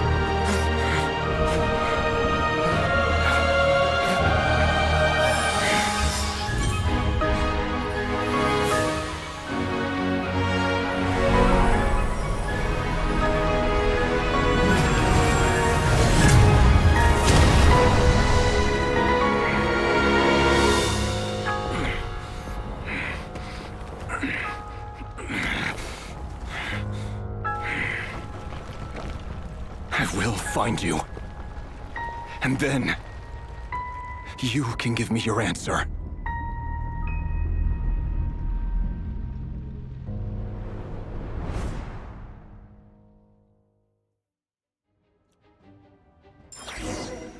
Well, that answers one question, but that leaves another. So that's how the Rerir of Solnari was born. A monster created by circumstance is a monster all the same. Viewing other people's thoughts for too long can get uncomfortable. Right now, I'm feeling a strong sense of loathing.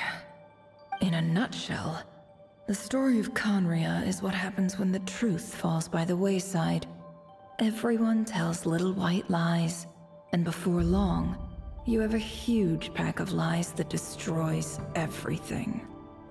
Whew. Time to get back. His past is filled with sorrow, but the tale of any fallen civilization is one of endless tragedy. Cruel as it may be, that was Conria's fate. Yeah. That's the thing, someone predicted it.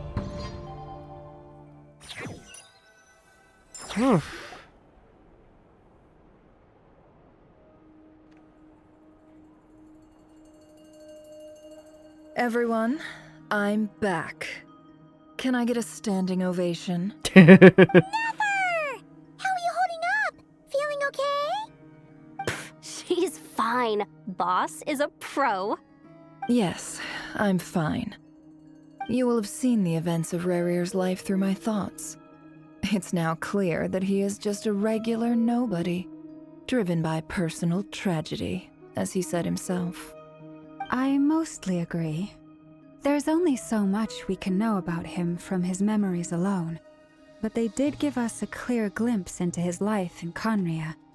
However, I would not consider Rerir to be a nobody. He was deeply involved in the events of that era. Yet, when the catastrophe of a generation strikes, nobody is safe. Sounds to me like you're speaking in riddles again. Is this you urging me not to abandon the people of Nodcry in their hour of need? That's not what I meant. Although I do hope you choose to remain a part of the plan. Without you, the mission ahead will be all but impossible. Then try to remember that I respond better to the carrot than the stick. And I don't appreciate being bossed around. Now, as for you, Missy, you were excellent. You stuck to the rules of the ceremony and kept your mouth shut the entire time. Bravo. Cool. So, can you fill me in on the deets now? Most of what I saw went right over my head. Damn. Patience. You'll hear the whole story, don't you worry. But let's meet up with the others first. It will save me narrating it twice. Yeah. Yehoda? Yes, boss. Let me get that door for ya. That's more like it. For a moment there, I was worried you'd forgotten about the first clause of your employment contract. Damn. Forgive my curiosity, but what does the first clause say? Always get the door It says I gotta for the do boss. the annoying stuff that boss is too lazy to do for herself. Like opening the door, pouring the tea, yada yada. Is that right? If something is in the contract, it's because she willingly agreed to it. Rest assured that the curatorium abides by the very strictest of labor policies. You don't seriously think I'm cruel enough to treat her like my slave. In any case, I've hardly shied away from my share of the work today. Hope I don't catch Flintz and Varka lounging about in their chairs, enjoying a leisurely cup of tea. There's nothing I dislike more than other people enjoying themselves while I'm hard at work.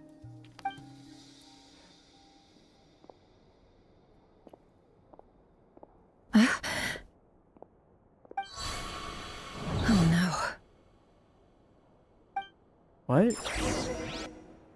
Huh? What was that? I was gonna say, don't tell me the Sorry after to effects. disturb you, but we seem to have run into some trouble. Evidently so. Don't worry, I'm not about to leave you to fend for yourselves. I'm not that kind of boss. And it would go against the Curatorium's labor policy. I'm sorry. What did you hear me say? I wasn't talking about labor policy. Wait. How long have I been standing here? Not long. You just appeared by the door a moment ago. Interesting. What is going on here? Boss, what's wrong? You look like you've seen a ghost. We've been tricked. We never left at all. Somehow I hallucinated that whole scene back inside the office. Hallucinated? But how? How indeed. This place should heed my will alone. All thoughts and actions that occur in here are just a result of pawns moving across the chessboard in a carefully calculated manner. And nobody has access to this chess set but me. So you control everything in here? More or less. But yes, it's a special technique of mine. Has anything like this ever happened before? Only once. It was the first time I used the chess set. Is there any similarity between what happened then and what's happening now? I suppose my thoughts are a little turbulent, which was also the case my first time. Is there anything I can do to help? The first clause of your contract clearly states that I only need your help with things that I'm too lazy to do myself. Meaning you're not feeling lazy right now? Damn. Meaning this is not something Yehoda can help with. The chess set is a personal treasure that I alone understand. I must be the one to find our way out of here. Boss, it's fine. Really. Let me do something useful. Oh, listen to you. Whatever would I do without you, Yehoda? What? Really? Yes, really. Where would I ever find another employee as obedient and servile as you? God forbid anything ever happens to you. Yeah, Oh, okay. Well, the official expression. anyway, I was thinking of fetching some water. There's gotta be a source around here somewhere. I suggest everyone finds someplace comfortable to take a rest. We gotta conserve our energy. Even though all this chess malarkey doesn't exist in a physical sense, mentally speaking, it's all real. And so is our tiredness and fatigue. You don't want to dismiss mental fatigue. Just because it isn't physical doesn't mean it's any less serious. But anyway, I got your backs, so don't worry about a thing. Don't I have the best employees?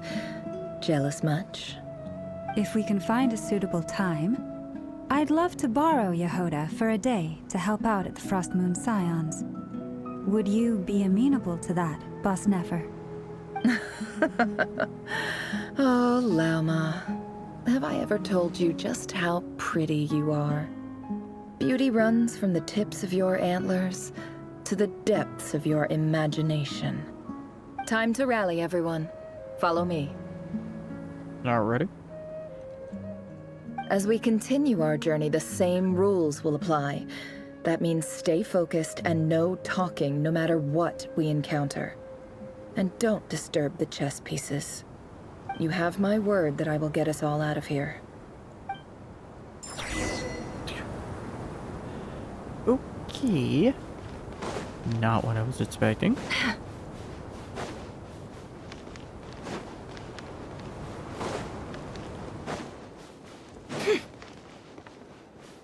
Hey. This place looks familiar. That's not a good sign. There's some... I wasn't expecting visitors at this hour. Wait, is that? Oh, it's him. There you are. Sinue's been looking for you all day. I think he has some news for you. Oh yeah? What were you doing just now, Uncle Retinue? Hiding away some more loose change? I know I saw some Mora. What do you mean loose change? Oh, come on, I'm too old for this. Just pretend you saw nothing.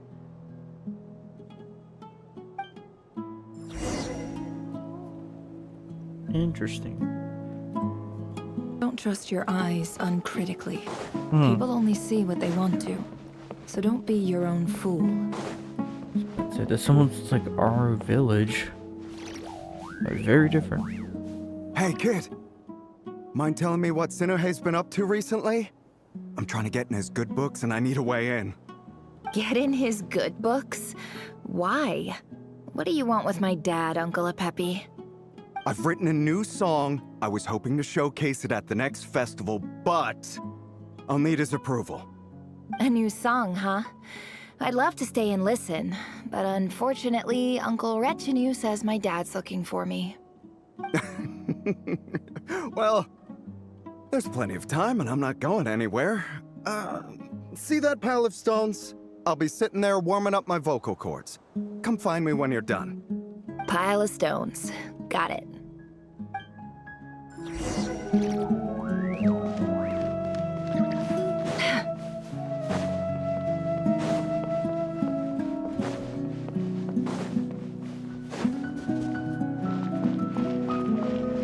Hi, Dad. Uncle Retinue said you were looking for me. Ah, there's my little princess. If you'd gotten back just a little sooner, you could have shared the spoils of war with me. Spoils of war? Who were you fighting against, Dad? It was just a figure of speech. The aftermath of a sandstorm is no time to be waging war. I was talking about our war against thirst. I went out to fix our water supply problem, and now I'm back. Which means... We have a well again. That's right. I found a new one and brought back as much water as I could carry. It should last us for a good while. If it wasn't for these blasted sandstorms, our wells wouldn't be caving in. You wouldn't be spending all your time out searching for new water sources. As the chief of our tribe, I'm supposed to be leading us out of hardship and poverty, onto better things.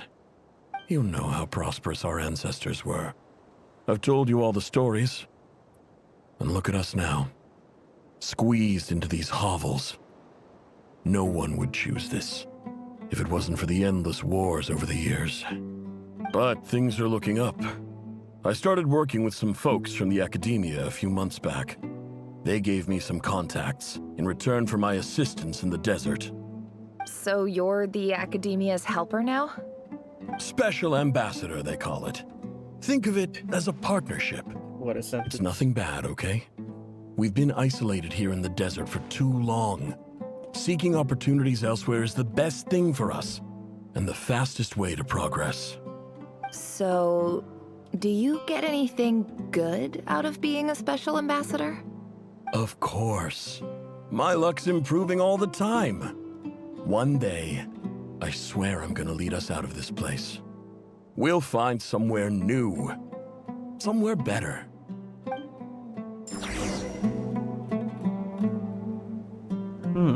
Interesting. I wonder what part of Samara she was in then. I was gonna say, she wouldn't have it to be where all the sandstorms are. Forget the name of that area.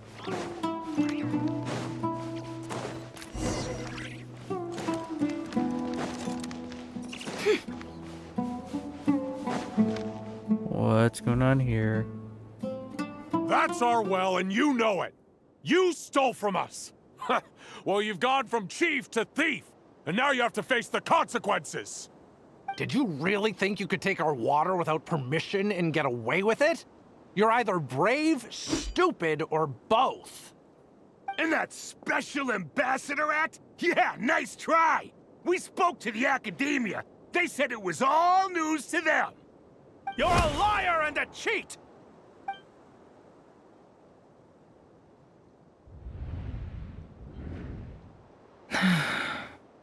I heard Yehuda gasp, but I don't blame her. Most people are terrified by the sight of blood. Corpses strewn across the ground. The wounds are clearly from scimitars and daggers. The desert dwellers' weapons of choice. There's a handwritten note on the ground. Let's see what it says. Halil, this is Sinuhe, chief of the Shimti tribe. Surely you remember me. I was the one who helped you and your colleagues avoid the quicksand in the desert. This is my second time writing to you. I assume my last letter must have gotten lost in the mail, as I didn't receive a reply. I hope this one makes it to you safely. I'm writing to you because I need some help. That sandstorm the other day completely blocked up our well, forcing me to look for another water source in Iab and Unut territory. It was a matter of survival. Praise the gods. The well of the Iab tribe was intact. It was my last resort. I drew what water I could and left, but not without being spotted. I fear they will retaliate. You told me to write to you if I ever needed help. You said you'd be my ally in the academia. I urgently need you to formally recognize my title of Special Ambassador and send some of your people to assist me for a few days. It's the only way I can convince them that this was the academia's decision and prevent them from retaliating. This is an emergency. Please send help as soon as possible. Looks like this letter never got sent. The writer died a grisly death, and the letter was trampled into the ground. It's badly defaced. Some parts are barely legible. What a ridiculous lie the surviving Shimti tell. Their whole village was butchered over a sip of water. Damn. Oof. Harsh. Ah, officer. Welcome. Welcome to our humble village.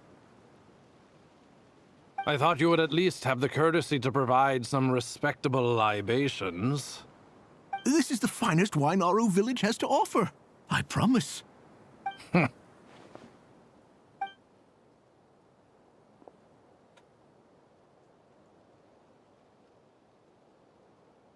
The Academia has agreed to reserve a single space for a candidate from your village. But I remain skeptical of this entire endeavor. I highly doubt anyone in this desert possesses serious academic potential. Ooh. Please, have faith. If not in us, then in our god. The child we found shows great promise. I beg you, take her away from this place. Give her a chance. Don't let her talent go to waste. I don't recognize her. New arrival? She showed up here a few days ago and we took her in. She's a really bright kid. Please help. I'm begging you. So, where are you from? Nowhere special. Just a sand dune. What about the rest of your family? How many of you are there? Just the one. It's only you? Correct. So, no brothers, no sisters, no mother or father? Any who have slept on a bed of sand, I call my brothers and my sisters. Apart from that, I have no family. All right. Get over here. Sign your name on the form. Interesting.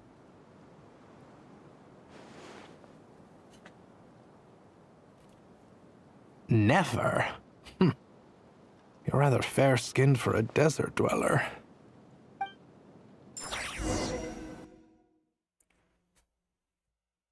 So she ended up in the academia. Huh. Not what I was expecting.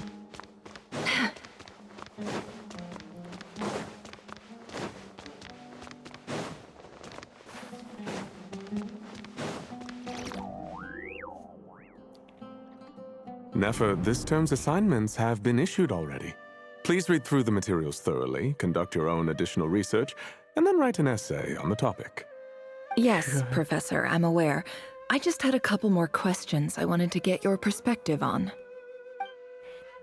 Oh? Please, ask away. Well, I saw the other students' problem sheets, and I couldn't help but notice that my assignment is much easier than theirs. Do you really think I'm a weak student? A weak student? Goodness, no. Quite the opposite. You have a sharp mind. Almost too sharp. I think what you're saying is, a weak student wouldn't have noticed the discrepancy. And if they did, they certainly wouldn't complain about the lighter workload. You see, sharp as they come.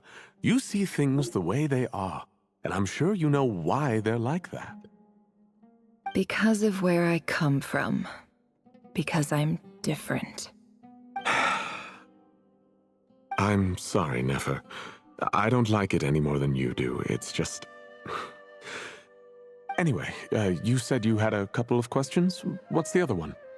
I wanted to check. If someone sent me a letter to the academia, where do I go to collect it? Ah, your family wrote to you. Well, as long as they put your name on the envelope, someone should hand it right to you. Not exactly. It's not even a recent letter.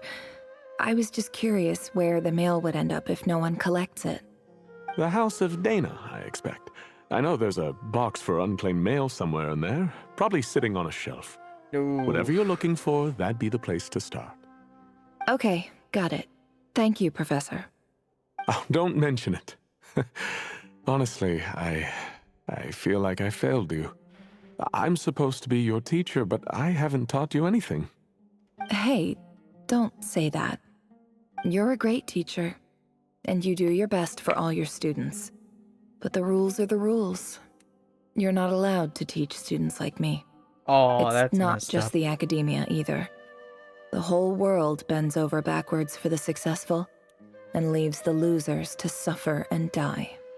Oh, my dear child. Don't tell me you've given up on life already. I haven't. I just think that if you want to make it in this world, you have to find a way to become successful. Damn.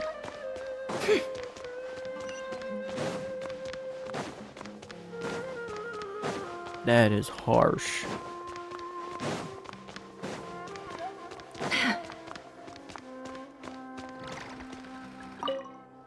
This must be it. A big cardboard box full of unclaimed mail. And probably some letters that ended up here by mistake, too. Let's take a look.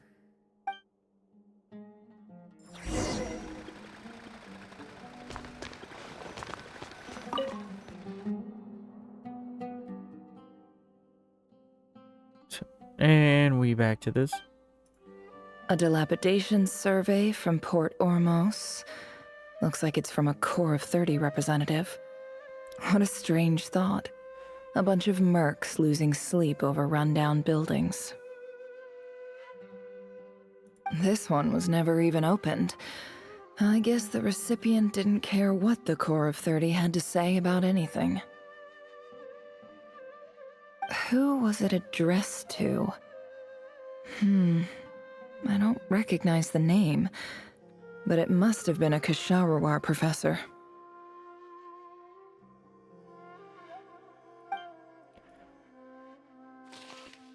This one is addressed to the Immorta Sage. The title is Changes Observed in Satyavada Life Symptoms. Why do all these letters read like full-blown dissertations?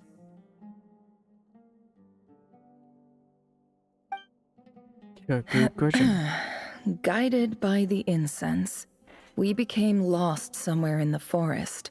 All the barriers between levels of consciousness disappeared as our minds soared around in circles, looking for a branch to seek refuge on. In clinical terms, these symptoms fit the description of incense poisoning. The Immorta Darshan strictly prohibits the use of hallucinogenic substances, but I believe there are still people getting away with it. For example, my neighbor who always breaks out into song and dance after using incense. What? That's not even strange. Like, at all. This seems like something the academia would want to know about. Why wasn't it collected? Wait, what's this written on the back? It's so small. The note says, "The sender authored this letter while under the influence of mushrooms. I would send it back, but no return address was provided. Stamped by the Grand Conservator of the House of Dana." Ew. This next one is addressed to Grand Sage Azar. Well, hello. A few words of protest regarding recent changes in Sumeru's educational policy. Of course. In recent years, the academia has taken on a small number of students from the desert region, as per the policy to this effect. However, it appears to me that these students have not, in fact, been provided with educational opportunities that are, in any meaningful sense, equal to those enjoyed by their peers. Well, that's messed up. As well as receiving dumbed-down assignments and perfunctory tutoring, they do not even have full access to the Akasha system. Education is the fundamental purpose of this institution, which should go without saying in a nation whose founding virtues are knowledge and wisdom. I ask you, is the lip service we pay to the policy of education for desert students truly the standard of pedagogy to which the academia aspires? As Grand Sage, policy decisions are your prerogative, but do not forget your roots. You and I were once students too, as was everyone else in this institution. I do hope you will give some serious attention to this matter. I encourage you to discuss issues like this with myself and others, and listen to some alternative opinions. Great letter. Shame it didn't get to where it needed to go. And the sender is... Huh? Sage Cyrus of Spontamod. Ooh. I didn't realize anyone else even knew how bad students like me have it in this place. So this is where letters from the Sage of Spontamod end up? Nice one, Grand Sage. Really enlightened leadership. Yep. Whatever. This isn't what I came here for. Moving on. I'm not exactly holding out hope that a letter sent from the desert would even make it here. But if it did, where else would it end up if not in this box? I can't believe how much discarded mail there is. Must have been years since someone last went through it all. And this is just one box. The whole House of Dana is boxes on shelves. Damn. I don't believe for 1 second that any human being has sat down and read through all the documents in this place. Who has that much free time on their hands? Can't help but think of a character. Wait, could this be it?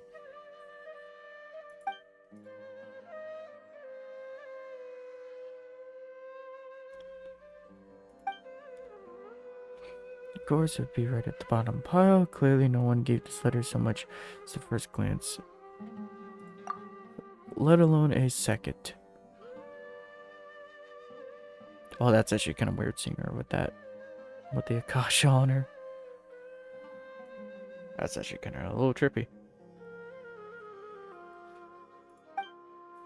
The handwriting on the envelope looks very familiar.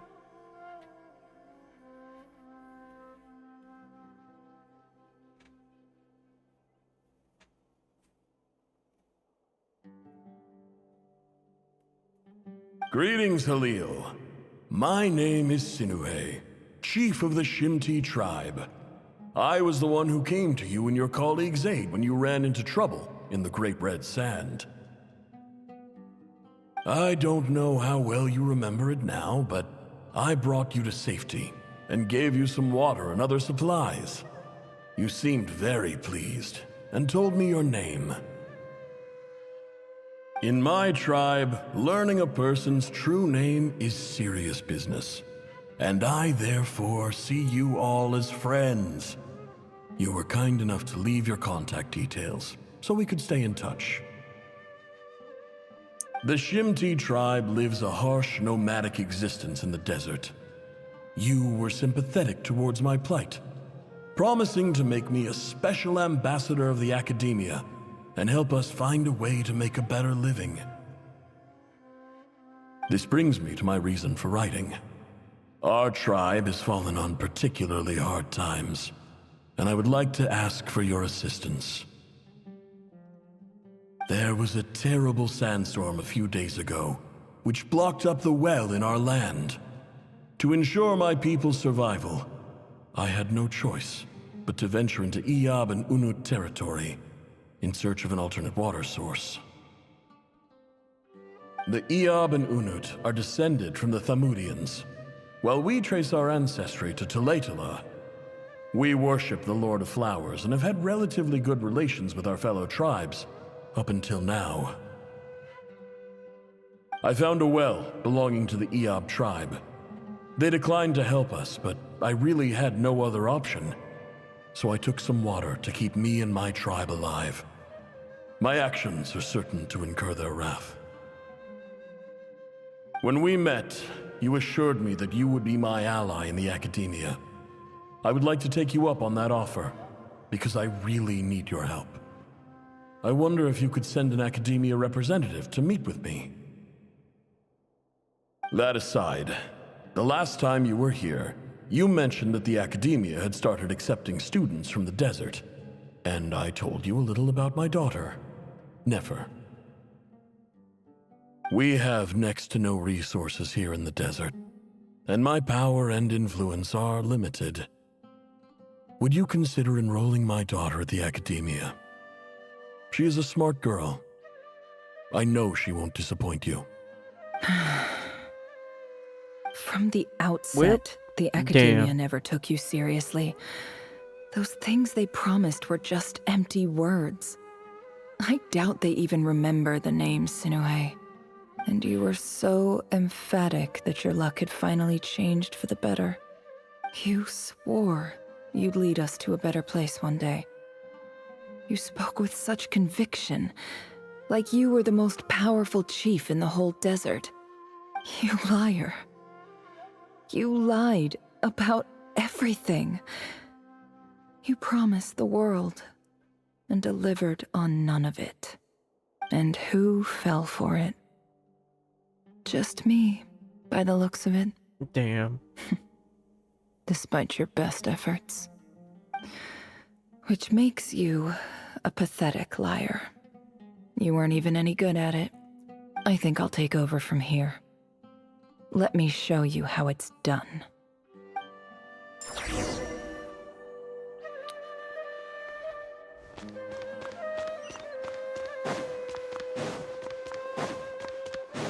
Huh.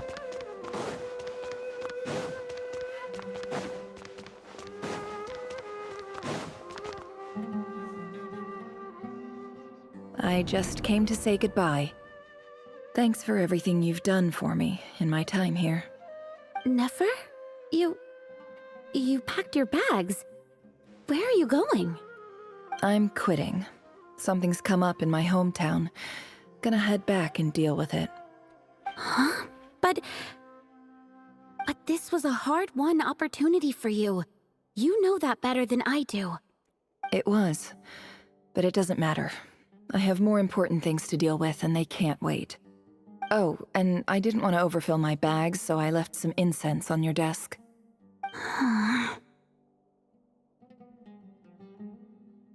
What's wrong? I thought you liked incense. Although, I did read somewhere in the House of Dana that it has hallucinogenic effects. Don't use it all at once, all right?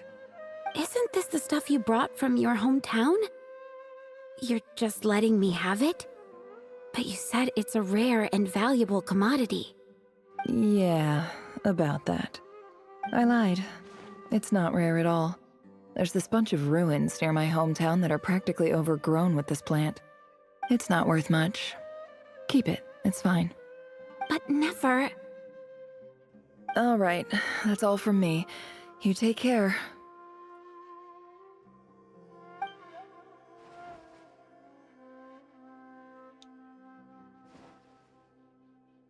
Don't forget me, okay?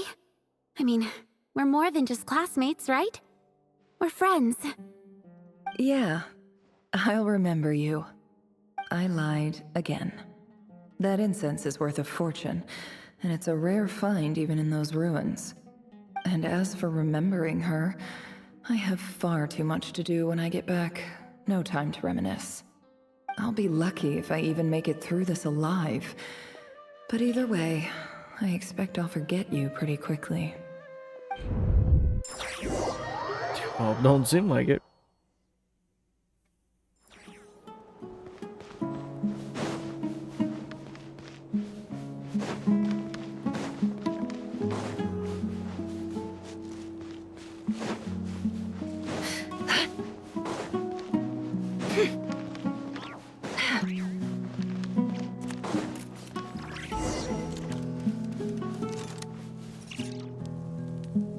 Ooh. What's this?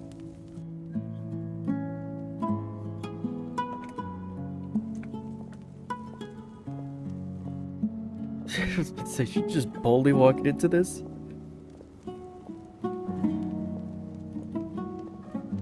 It's a pleasure to meet you, Mr. Arif. So, what does the Academia want? Since they've sent their special ambassador, I assume there's a big business deal to be made. If not, I'd be very disappointed. Please, sir, lower your blade. You're lucky I'm the one they sent. Not all special ambassadors share my admiration for the Eab people. The ever-shifting balance of power in the desert reduced the once great civilizations of this region to rubble and sand. But the story of the Eab has a very different trajectory. Others grew weak, but you grew strong, beginning in obscurity and moving to prosperity. You're the only ones who defied the trend. Huh. So, you do know who you're dealing with? This well is the perfect symbol of your strength, is it not? It used to belong to the Unut, but it looks like you have control over it now. You're not wrong. But I'm sure you didn't come all this way just to flatter us. Of course not. I came to bring you some very good news. Some information that recently came to light, which might just be your ticket to freedom. Records uncovered by the Vahumana Darshan show that a certain well currently under Eab control is built on top of some ancient ruins. These ruins are of great archaeological interest to the Academia. I checked the map carefully on my way over here, and I'm confident that this is the well in question. The Academia is offering 50 million mora in return for excavation rights. 50 million? No, wait. If these ruins are as important as you say, 50 million's a little low, don't you think? Don't get greedy, Eab. We know far more than you think. We know that you seized this well by force. Wasn't that the first step in your rise to power? To drive away the Unut and steal their water supply? So what if it was?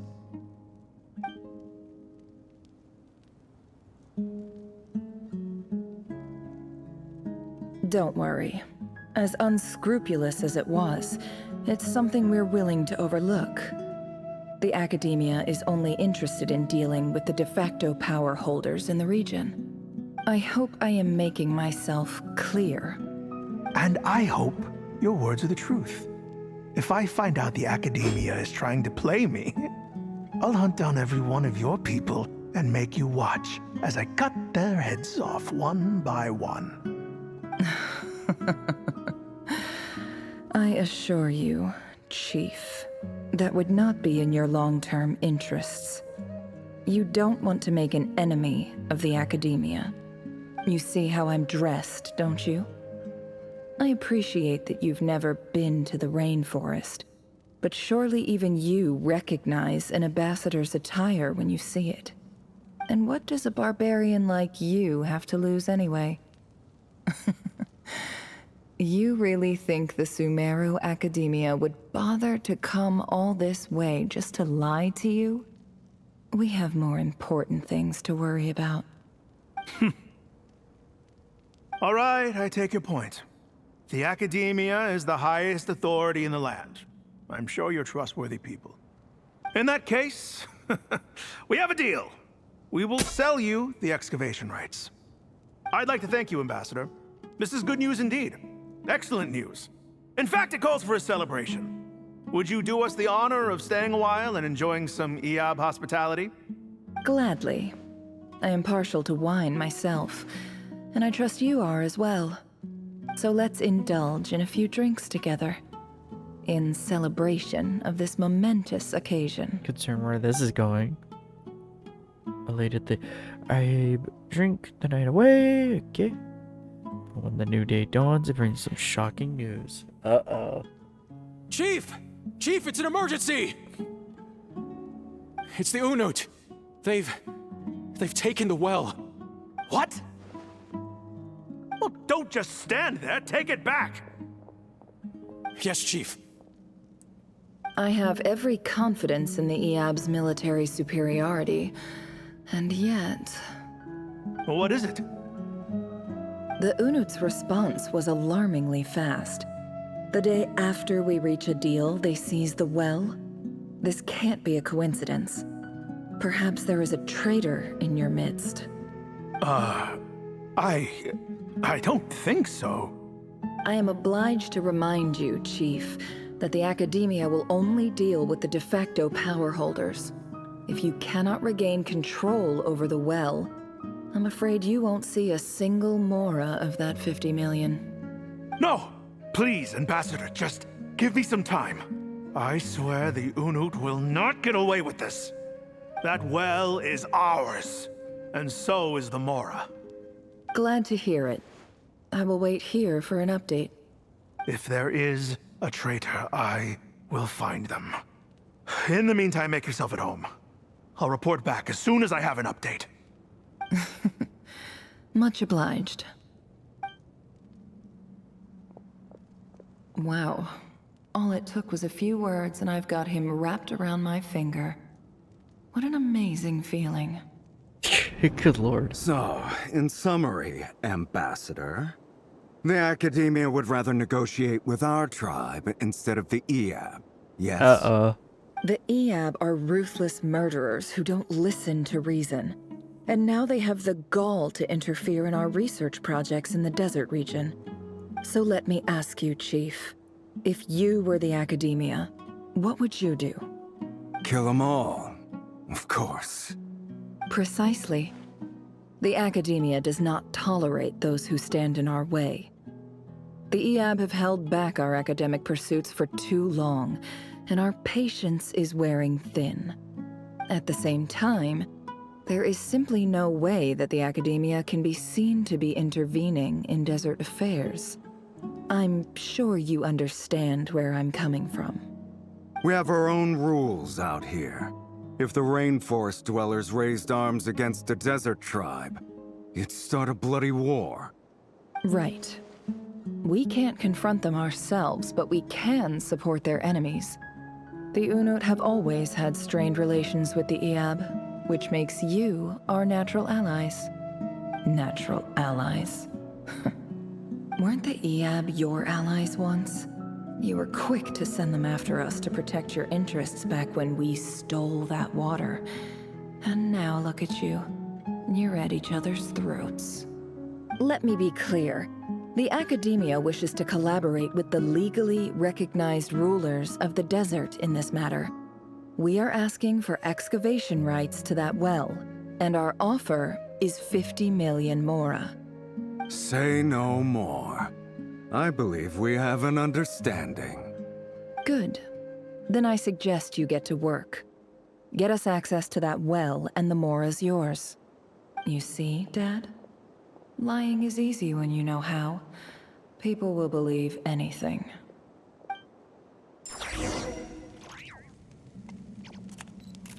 Okay.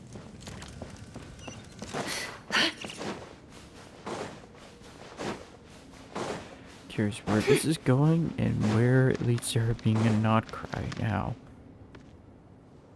What was that for a second? What was that flash?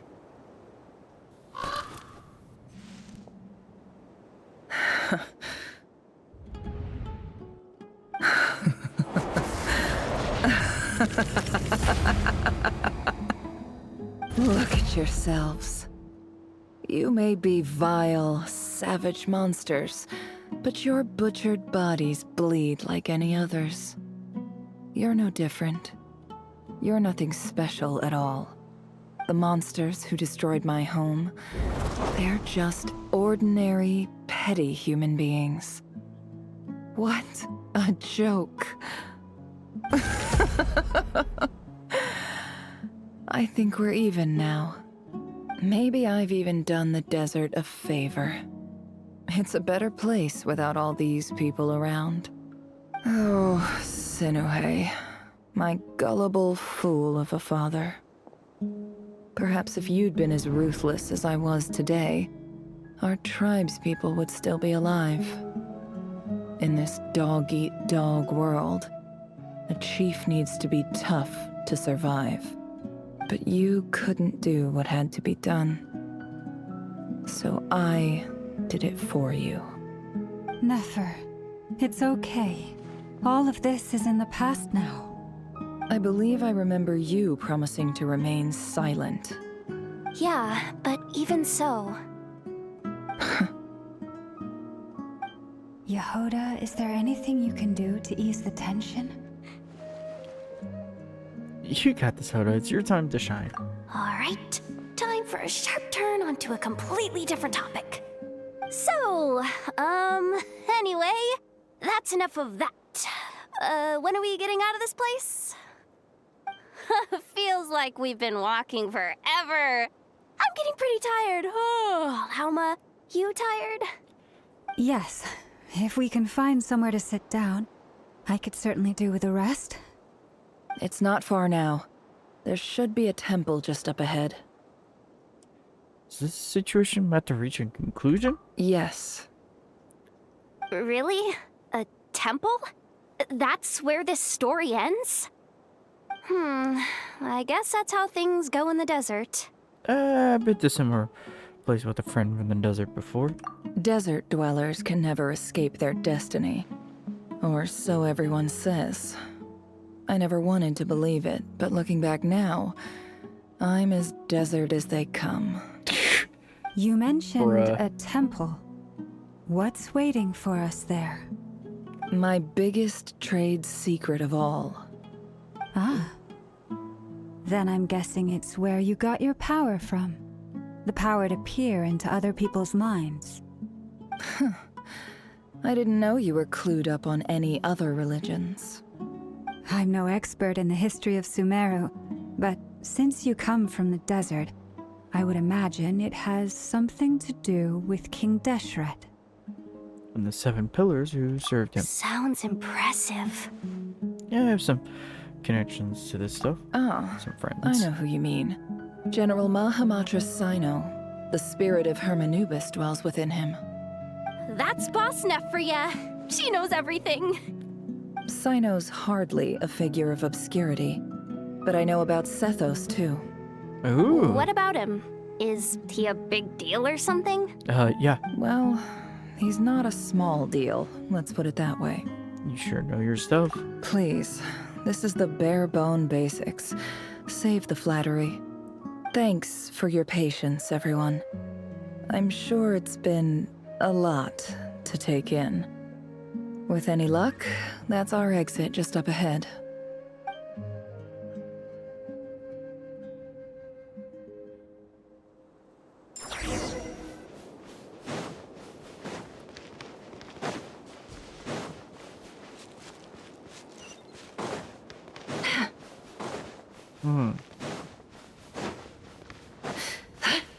Alrighty, so we're underground. Yep.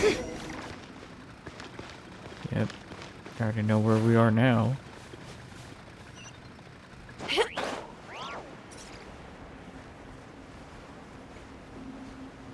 Place must have looked different back then.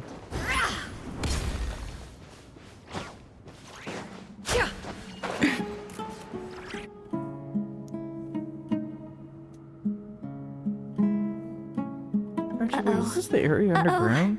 Uh-oh. I'm totally out of my depth here. I don't have anything to add about any of this stuff. Like, look at that statue, for instance. I want to do the whole name-dropping, this girl knows her stuff thing too, but I've never seen anything like it before. A statue with the head of a bird.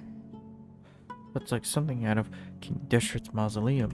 That's Thoth, the Ibis King, one of the 7 pillars of King Deshret. The legends say that he, the Crocodile King, and the Goat King were the 3 retainers of King Deshret. Let's take a look.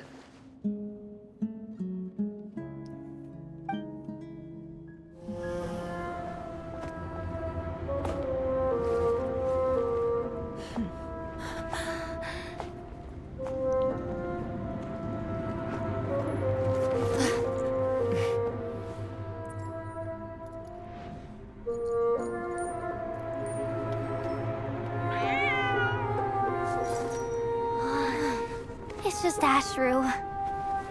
So, all is well?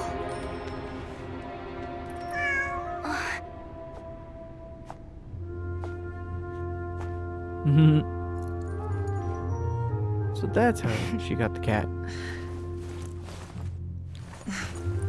Typically speaking, at this point, the world disintegrates. Then we find ourselves back in the outside world. Besides, these are my memories. There's nothing to fear. You're sure? Of course. It's almost over.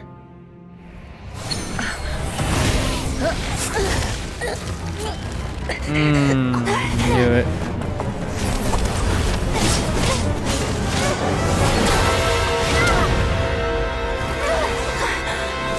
I was like waiting for this to take a downward turn. Hold on!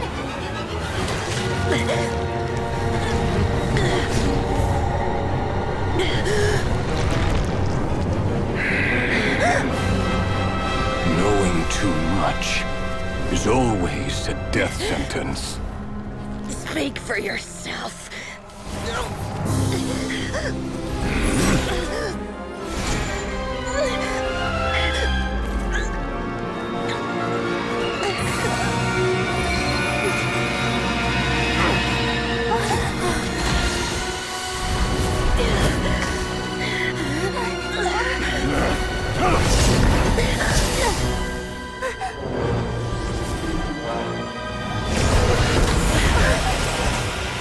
Dang. How repulsive. Perfect timing.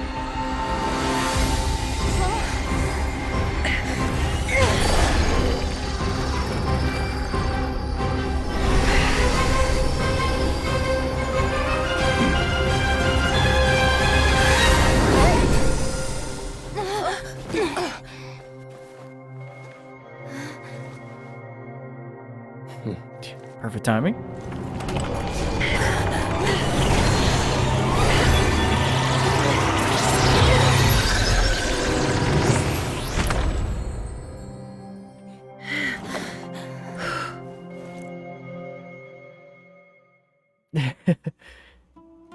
Whip. Well, don't think doing that method going forward is gonna help us. Timed that pretty well, didn't I?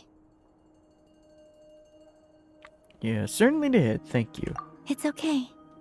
I'm just glad no one was hurt. Paimon noticed you doing something too, Dainsleif. Were you helping get them out? Of course. When I asked Nefer to conduct this investigation, I was not naive to the dangers involved. I had a duty to ensure your safety. Good to know your sense of justice is still intact after all these years. I take that to mean that you saw the truth. That comes as a great relief. I certainly did. And thanks to your help, I also managed to trap Rerir inside the chess set. Whoa, really? How'd you manage that? Interesting. Well, to be honest, I sensed that something was wrong long before we made it to the temple. By using this fragment to probe into Rerir's past, well, the monster formerly known as Rerir, it seems I alerted him. I was tracking him, then he caught on and started tracking me too. Can't say I'm surprised. But how did he track you through your thoughts alone? That shouldn't be possible. Rerir was a secret agent who reported directly to the Vinster King. He is an expert at finding a trail and hunting down his pursuers. No wonder. He infiltrated the chess set, read my thoughts, and built a new virtual chess set inside of it. That's why we weren't able to leave at first. Like a goddamn Matryoshka Speaking doll. of your chess set, it's quite a remarkable item. Would I be right in thinking you have some connection to King Deshret? You overestimate me. I only have a connection with one of his underlings, the Ibis King. You all saw how this came to be. A long time ago, the Eab massacred my tribe, the Shimti, in our home village. A few years later, I enrolled in the academia, where some new information came to light. The Unut and the Eab fought a bitter battle over the rights to a well, all for the sake of a non-existent 50 million mora. The Eab ultimately won that confrontation, but their victory came at the cost of almost every warrior in the tribe. The final blow to the Eab came at the victory feast, when an Unut assassin beheaded their chief right before my eyes. The remaining Eab fled and have been scattered to the winds ever since. Having gotten my revenge, I returned to my hometown, where to my surprise, the nearby temple was still standing. There it was, seemingly immune to the relentless hostility of the desert, while my tribal home lay in ruins. As I stood there gazing at the temple, I noticed a cat just outside. This cat, as it turned out, was home to the spirit of the Ibis King. He led me to a gate deep inside the temple, and there he made a deal with me. This chess set is my gift from the Ibis King. The chessboard within is made to the same specifications as the one in the mausoleum of King Deshret, and represents his power of piercing analysis. With this chessboard in its container, I gained a certain ability to perceive hidden secrets. Now, you could conclude that the Ibis King simply wanted to give the people of this world the power to seek the truth, but I don't believe that's the full story. Every god plays favorites. Their hearts are as fickle as any human's, full of secrets, perversions, egotistical tendencies. But precious few gods are willing to admit this. It is the same with all powerful forces, including fate itself. Their gaze falls preferentially upon a select few. As you rightly point out, this is an act of favoritism. If you're alluding to the Abyss, then yes, I agree. Gather the others. It's time to share everything I've learned. For long, the group is gathered in the office. There's the cat. Thank you all for being here. As promised, I did some further investigating into the Rerir of Solnari's background. I am pleased to report that the investigation has been most fruitful indeed. The Rerir of Solnari, real name Rerir, was once a Conrian subject who served the Vinster King. I will now share the important details of his story. Please save any questions or comments for the end. Alright. Very curious to see how Albedo and Durin will react.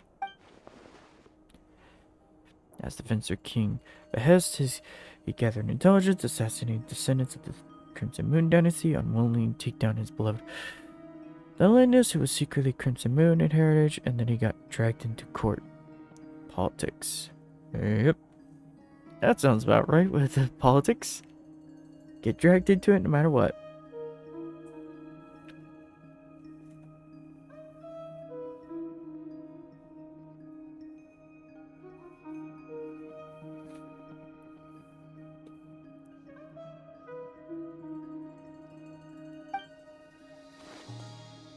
But Rerir's voice, which spoke to him of his fate, was like a reflection of the moon. No, he could disturb the waters to gain some temporary relief. He was powerless to erase it entirely.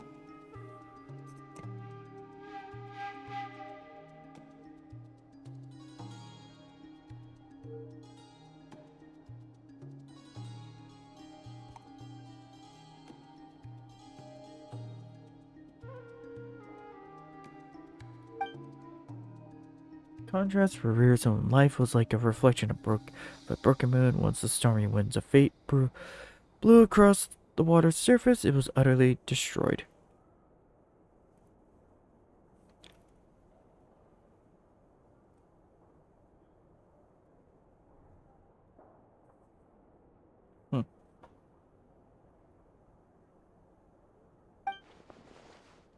The Linus smuggled away a piece of the moon before disappearing through that mysterious portal. It was passed down through the ages and finally falling into the hands of the knave. So that leaves an interesting question. If she's even alive.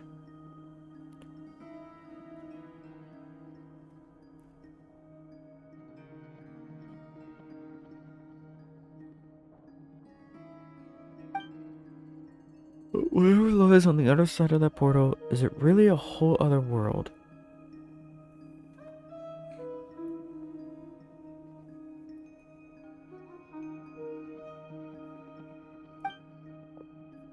The Linda's never had the chance to share what she found there, neither did Rerir, who followed her in.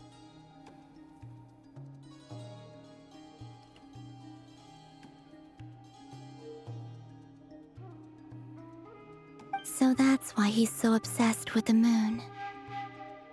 A tragic tale, to be sure. But it does not excuse his many transgressions. Yeah, no matter how much Rerir suffered in the past, the fact remains that he is what we know today as the Wild Hunt, wreaking havoc upon innocent lives in Nodcry. He becomes more dangerous with each passing day. If left unchecked, it is simply a matter of time before all of Tevat suffers the consequences. This is a threat that the Knights of Favonius cannot ignore. A question for Miss Columbina. Forgive me if this is presumptuous, but have you ever seen the spatial gateway that appeared in Rerir's memory? Never. But I have heard stories of something called the Moon Gate, and this seems to fit the description. Miss Lama, any thoughts on this? In the lore of the Frost Moon Scions, the moon is believed to hold many secrets.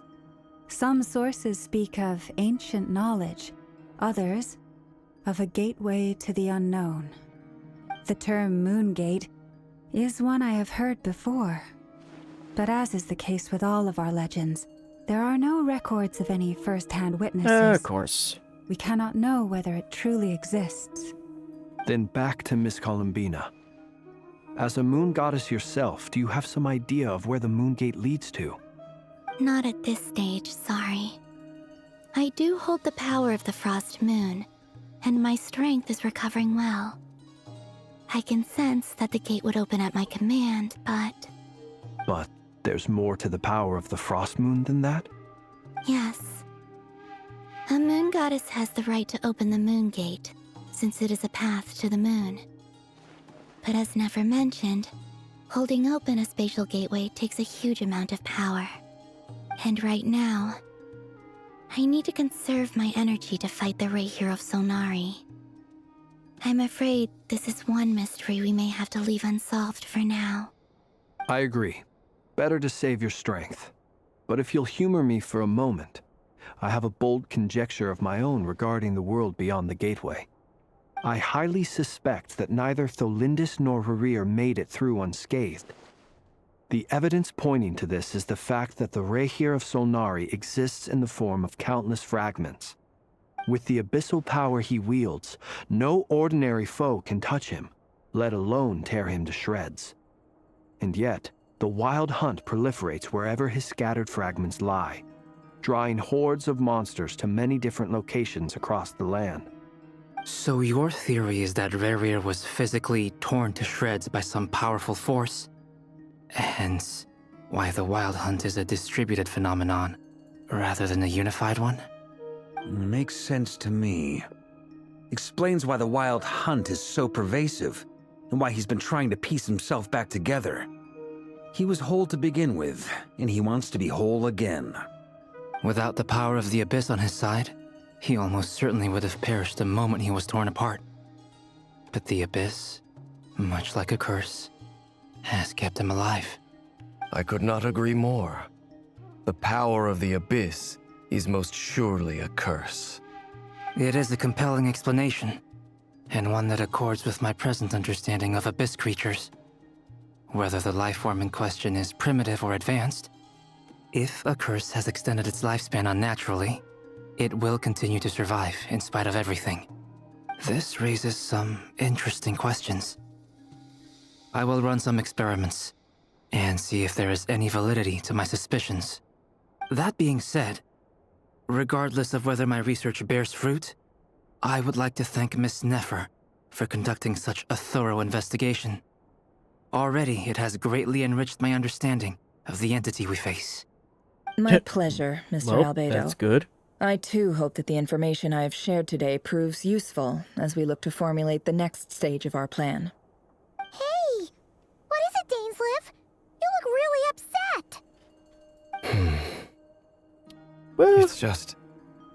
when I think of the man I once knew as Rerir, I struggle to understand why things had to turn out like this. The two of you used to be friends, didn't you? I don't know if these words will bring any comfort, but my heart goes out to you.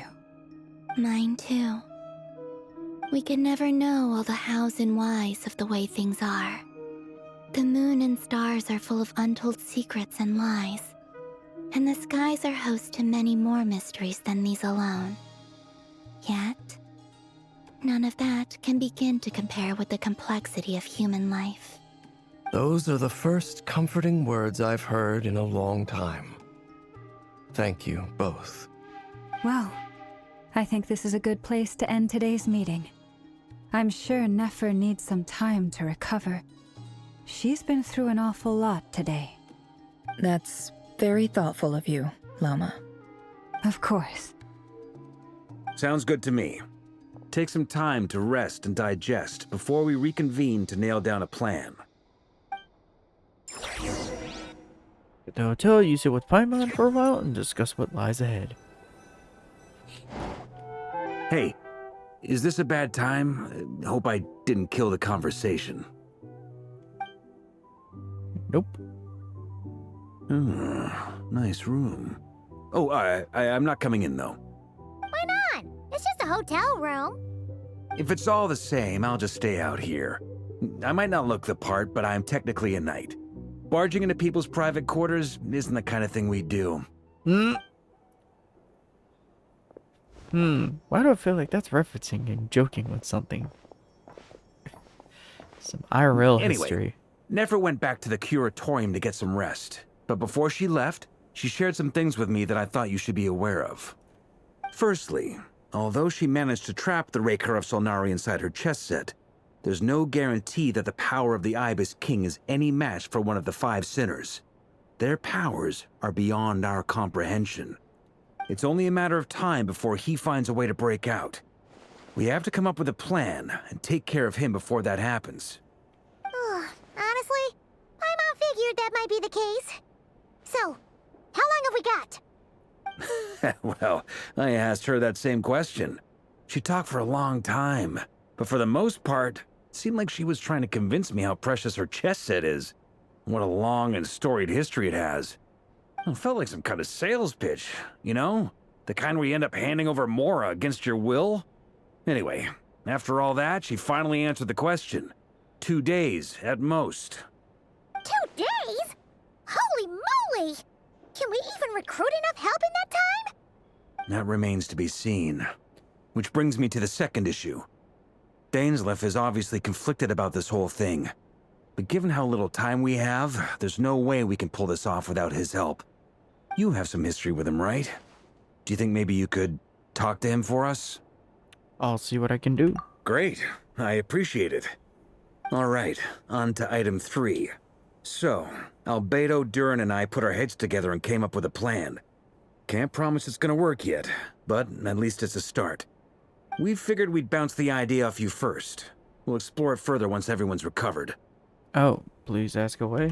Oh, Paimon's dying to hear this. All right, so here's what we're thinking.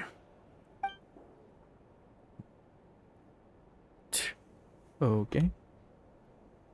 It's a shocking plan, but nothing can face the greatest traveler and trustiest travel guide to Teyvat. It doesn't take long. Doesn't take you long to get behind it. We felt a little uneasy about roping you into this. I mean, firstly, you're not locals, and secondly, none of us are your boss. You're well within your rights to refuse if you so choose. Roping us in? Why would you even say that? We know the stakes here. It's all of us against the Rerir of Solnari, or none of us stand a chance. I choose my words very intentionally, I'll have you know. I like to think there's an art to striking a down-to-earth tone even when the stakes are through the roof. Sir Varka, I have a few thoughts about this plan. I'm all ears. I think we can be more flexible with how the roles are allocated. In my view, the most sensible lineup would be like this. So weird hearing the Traveler every time. I see your point. Always gets me.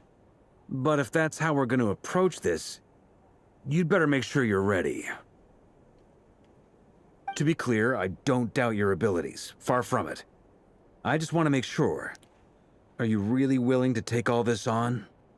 I want to do everything within my power. The Rerir of Solnari is a truly fearsome opponent, and if I do my part, it'll greatly reduce the risk for everyone else involved. Well, that tracks with what I've heard. Jean's mentioned in her letters that you're so diligent it's almost abnormal. As in, most people weigh up the risks and rewards in situations like this. But you seem to just march towards danger without a moment's hesitation. Of course, everyone appreciates a fearless pioneer. But all that aside, I'm the Grand Master of the Knights of Favonius, and you're our honorary knight. I want to make sure your courage doesn't come at the expense of your safety. Thank you, Sir Varka. I should be the one thanking you. It means a lot to have you on board. I'll give some serious thought to your suggestions. Varka gives a knightly bow and says he'll see you at the hotel again later. He has arranged for everyone to meet and finalize the plan of action. In the effort to lighten the mood, he booked out the hotel for this meeting so you could all chat over a drink. As the moon rises in the sky, you and Paimon leave your room discussing whether Paimon has any other options than fruit juice. Everyone is already there waiting for you, and they're chatting and smiling. Clearly the rest has done them good, as well as the existing crew. Some unexpected help has arrived. Still, you remain conscious of the fact that the future of Nodkai rests on what is decided tonight. So many lives are at stake. You may never meet them, most of them, but rather they know it or not, all of them are counting on you. Just want to say, we get into the boss fight or something? I was gonna say.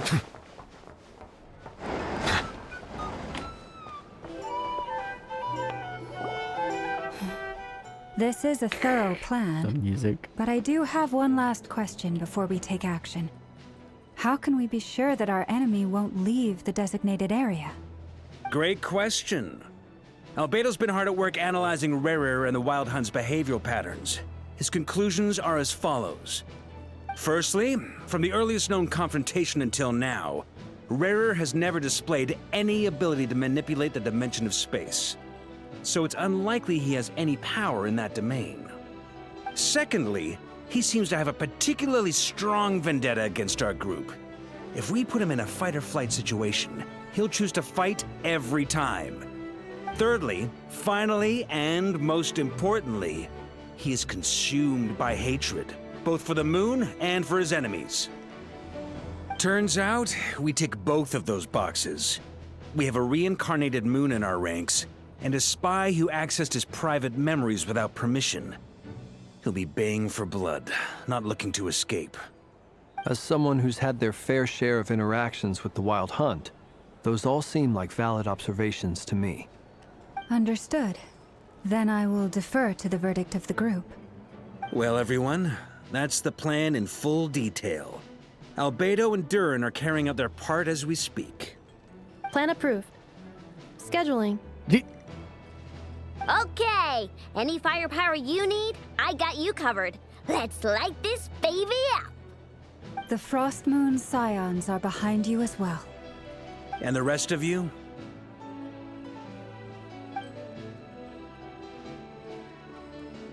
No objections? Didn't even notice Dory was there. Then it's I settled. wasn't paying attention. This is the plan we're going with. Next up, an old tradition of mine. Anyone who wants to back out, now's your chance. Wait, we can still back out of this? Everyone says things they regret, right? I don't want anyone feeling trapped because their mouth said yes before their brain had time to think things through. Yeah, that's fair. A very people-first approach. I hear that's common practice in the Knights of Favonius. Heh. Who'd you hear it from? D-Luke? Shh. We don't use people's real names at work. This contact will be known only as Owl, please and thank you.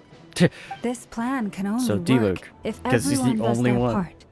Flint He's and the I only will one that absolutely has associations with a bird. We shall indeed.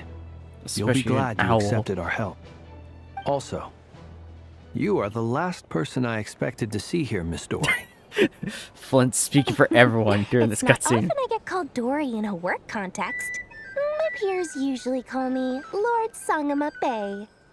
So, the longer your name, the higher your net worth. Is that the idea here? In that case, Mr. Flint's here must be worth a fortune. That's right, I know your full name. It's... The walls are thin here. I'd appreciate you keeping that a secret. Okay, fine.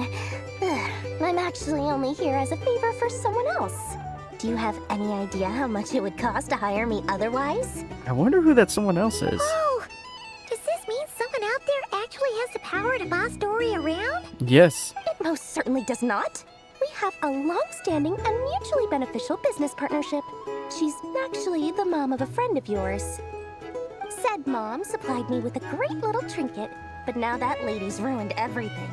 If I don't start building a little goodwill now, my whole business in Notcry is gonna go down the drain! Okay. So what exactly is so special about this pendant? It's a lucky charm that a great mage made for me. We have a business relationship, and she was worried that something bad might happen to me. So, she wanted me to have something that can store power to protect myself with. I finally got it all fully charged up with Kovaki, and then never went and used it all up at once! Never lost so big in my life! You're right. It was all my fault. I didn't mean to drain all the Kuvaki in the pendant, but I'll make it up to you. You will? Well, in that case, how about you give me your chess set, and we call it even? I knew you'd say that. Well, it's yours if you want it. In fact, take it now, and I'll even throw in a free Rerir of Solnari. Deal? You're putting me in a difficult position here. It's a very useful thing to have around, but I have a funny feeling it won't be around much longer. I guess we'll see in a couple of days. Looks like bankruptcy for me. Hey, don't be so pessimistic. See this through and you never know. You might find a new business opportunity on the other side. With an action plan in place, everyone chats among themselves. You and Paimon decide to check in and see how the stage is. Really was not expecting Dory, but I guess our mysterious benefactor is more of a, we'll have to wait and see. That one. Who that friend is. Dory! How are things going? Feeling ready? Oh, I was born ready. We only have 2 days. You think Lord Sangamabe would let an opportunity like this slip by? Don't forget, when something's in high demand, the people with the goods on hand get to charge the highest price of all, even higher than the sellers taking advance orders. Ta-da! See? It's right here. Oh, it's so pretty. Did you make it? Had no idea you were so skilled with your hands. No, I have a supplier. We go way back, so he made me a very attractive offer. Aha! No wonder you were talking about Lucky Charms at the meeting. You've been getting Kaveh to make them for you. That's not the full story. It actually started a while back as a project between me and the Dendro Archon. Ooh. Mage Alice once warned me that this world won't stay safe forever. There may come a day when everyone faces a great crisis. I passed this on to the Dendro Archon, and she secretly brought together a research team made up of Sumeru's top scholars to invent a technology that could keep people safe. I won't go into the details because it's all very complicated, but if you want to know more, you can ask the Dendro Archon about it sometime. Anyway, point being, it was the Dendro Archon who asked Kaveh to build this little contraption. As one of the top Kasharawar talents, he was the obvious choice. Damn. Took him long enough. He stressed over it for ages. Must have gone through at least a dozen designs before producing a final product. But that's Kaveh for you. Accurate. Marak delivered it to me a couple of days ago, along with a letter from Kaveh. Could I ask why I'm sending this technology to you? What's your proposed use case? Has it been approved by the relevant authorities? So nosy. My fault for sending him the research permit to begin with. Surely Nahida must have told him you were involved in this project. He was probably just nervous because you're always so secretive about your business. Could be, could be. Anyway, I just replied, let's hope there never has to be a use case, because it would involve grave danger. Fair enough. Yeah. It sounds like he was just being cautious. He probably felt responsible as the one who made it. Or maybe he was asking as a favor for his housemate. He's done that before. Not sure why, though. His housemate doesn't seem to really care that much about this kind of stuff. Yeah. Either way, all's well that ends That's well. how Hatham I'm is. just glad to finally have my hands on the product. I wouldn't want to be without it, given the potential dangers that lie ahead. Huh? What does that look mean? That is concerning. Paimon's just super surprised. This must be the first time we've ever seen you actually get serious about something. Shit, this is not the Lord Sangamabe we're used to. Well, a long time ago, I made a promise to myself. I promised that I was gonna live every day of my life with a big beaming smile. Obviously, Mora plays a big part in that. But there are always gonna be times in life when you have to give something back. That could mean paying back a debt, returning a favor, or showing some kindness. Alice has been a huge help to me over the years. She was the first investor I ever had. And I want my investors to know that Lord Sangamabe is the best in the business. And more than that, no one knows what the future will bring. Whatever happens, I want to make sure the Dendro Archon and all of Sumeru is prepared to face whatever comes. You never intended to ask for it back, did you? Oh, that? I was just making sure Nefer and I are square. Don't be thinking it was some sort of benevolent act. I'm no saint, so don't treat me like something I'm not. My priority is doing the business that I want to do.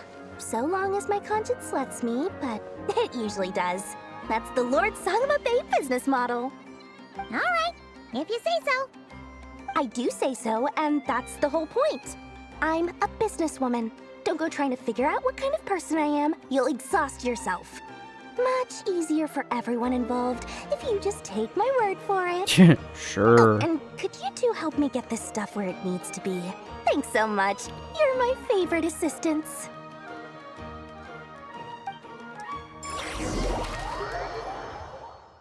Ooh.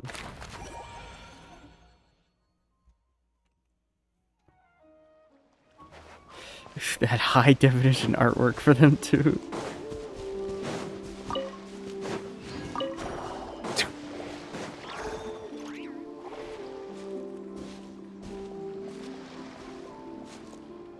Traveler, Paimon, it's good to see you. Everything going smoothly over here? Sort of.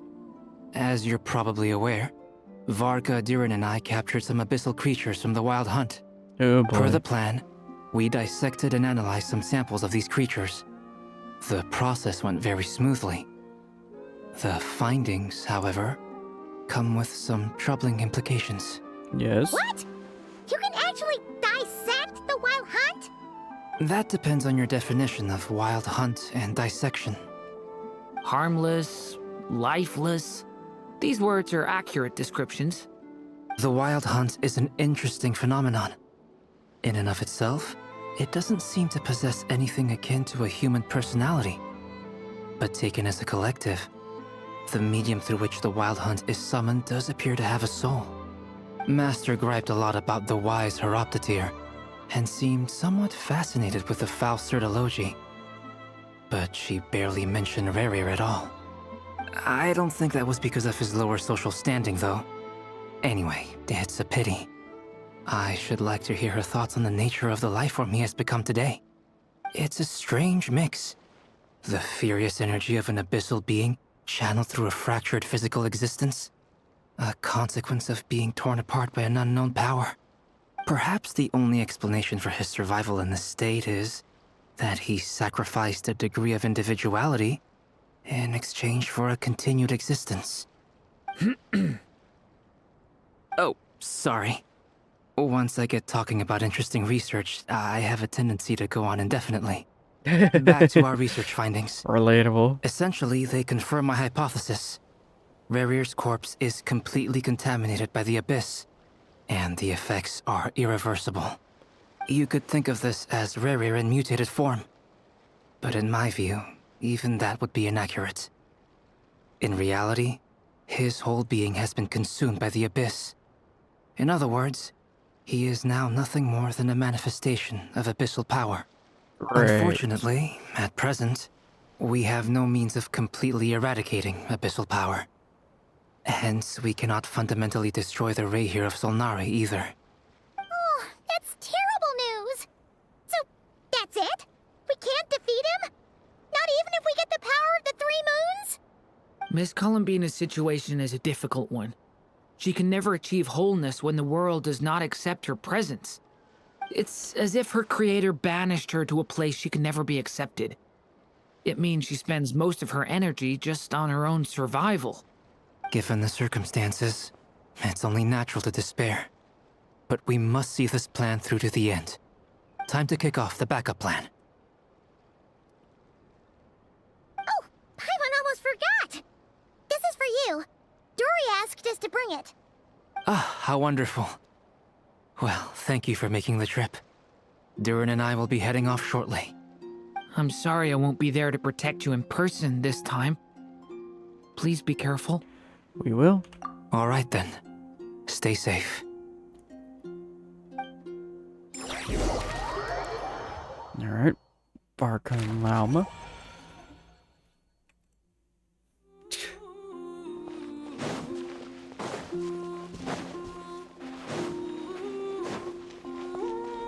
Ooh, this is quite the gathering.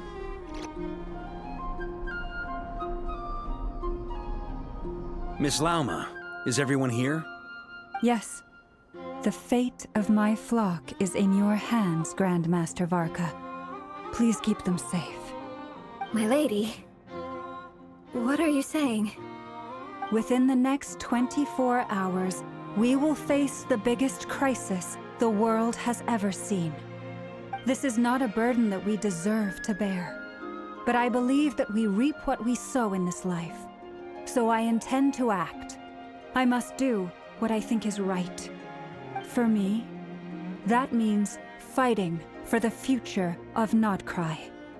This gentleman is the Grand Master of the Knights of Favonius, Varka, Knight of Boreas. In my absence, please follow his lead. Hey, everyone. Guess I should introduce myself. Well, to start with, I know my way around a battlefield. Orca, that is a horrible time for that The joke. biggest strengths are honesty and hard-workingness. Anyway, point is, I don't intend to let Lauma down. I'm gonna do everything in my power to keep every last one of you safe and sound. Appreciate my man got to the point.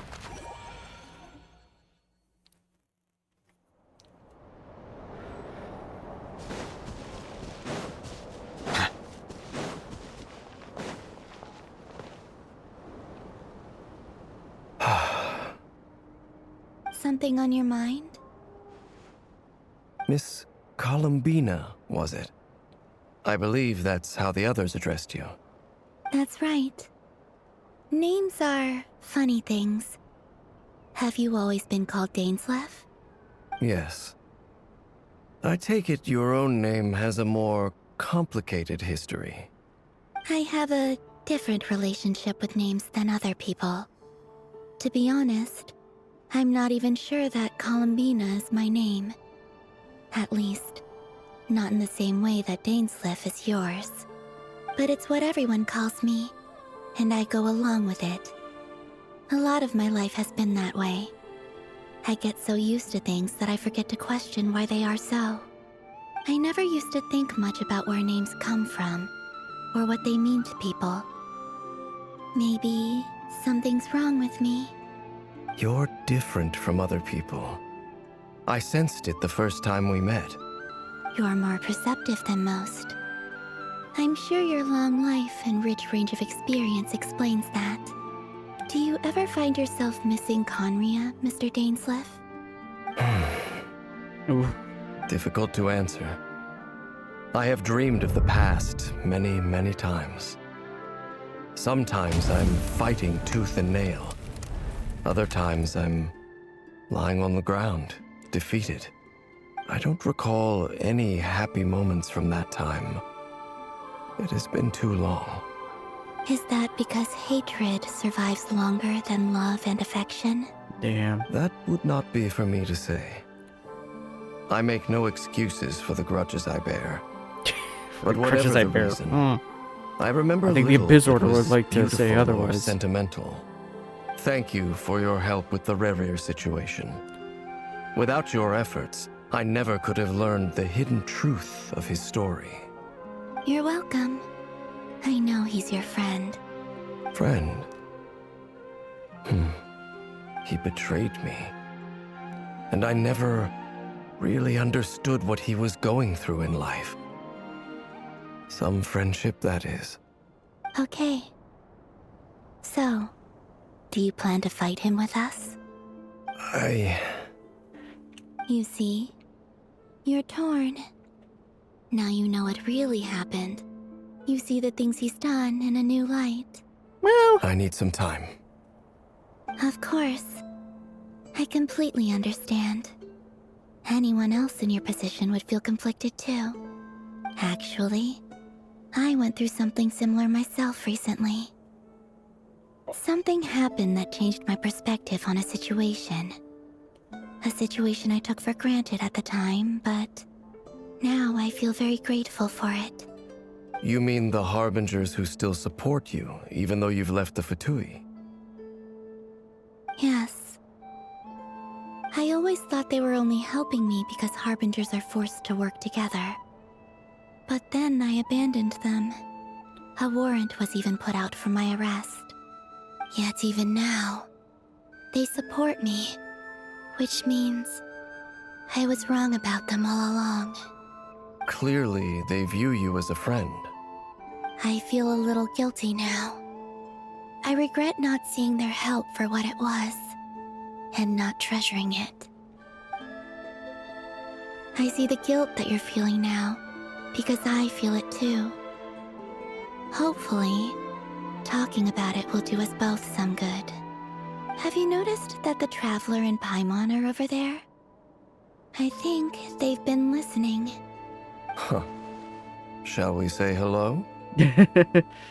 Awkward. Hello. Ah! They caught us! Sorry, we were just concerned about you. I apologize for making you worry. No doubt you wish to know where I stand on the plan to take down the Rerir of Solnari. I'm afraid I need a little time, but I will seriously consider joining you. You will? Oh, thank you so much! Everyone will be so grateful to hear that! They needn't be. This was something that I was going to have to face up to eventually. That doesn't matter to them. They're grateful to you regardless. You can't control their gratitude, so just accept it. And then, have a think about whether you're willing to join us.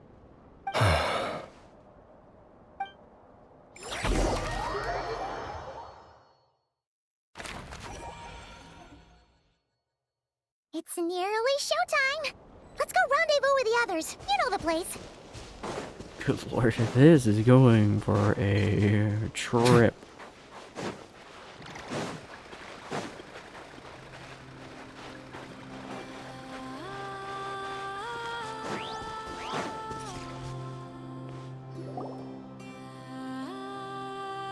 Ah, you're earlier than I expected. Hey, Flint's! Been waiting here long? Not too long. I came a little early so I'd have some time to think. Are you nervous about the battle? Quite the opposite. I'm reminiscing on my past battles. When I was awakened by the Ratniki, I had not touched a weapon in many years. I felt like the battlefield was not where I belonged. But after waging war against the Wild Hunt for so long, I came to realize something. A life of absolute peace is simply not a possibility for me. My restless flame indicates that somewhere inside of me, there is a deep yearning to root out the evil in this world. Oh, that doesn't sound like such a bad thing. I agree. Well, in the past, when I was a Fae whose primary concern was hibernation, it was hardly ideal. But it certainly serves me well here in the present. And I am delighted to be able to join forces with you in this endeavor. Looks like I'm not the first to arrive. Ah, Miss Lauma. Did you sleep okay last night? I struggled to settle down at first, because of the nerves. But don't worry. I got enough sleep in the end. I'll be just fine. Thanks for everything. Please, I'm just doing my part. Never! Over here! The goods have been delivered. Aino asked me to relay a message. She said Anefa will be on high alert and keep a close watch over all secondary districts where defense is required, providing support as necessary. Meanwhile, Aino herself will provide range support to us directly, using her latest invention. Ooh. Excellent. My thanks to all involved. The chess set's looking a little unstable. It won't hold him much longer. We should be prepared to engage at a moment's notice. No sense sitting around waiting. Let's make the first move while we still have the option. I agree. Paimon, find a safe hiding place. Got it! Be careful, Traveler! I will. Yeah. Everyone, take your positions as soon as the battle starts. Every ounce of strength we have in our bones, let us bring to this fight. Ready? Let's go. I've seen all your futile ploys before.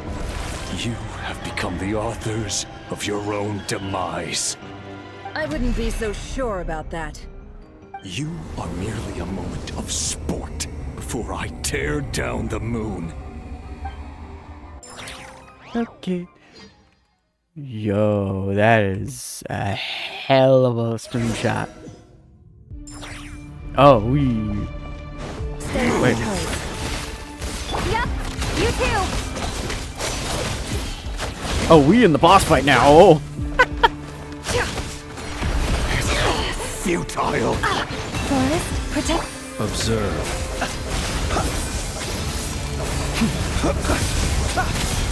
Hunt him down! Let me help you guys. Big fist! Moonlight. Great. Within. Pathetic! It all falls into place.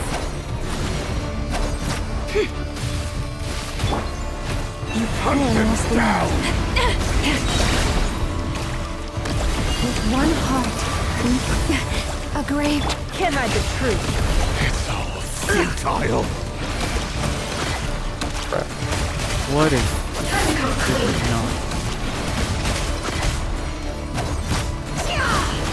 Move!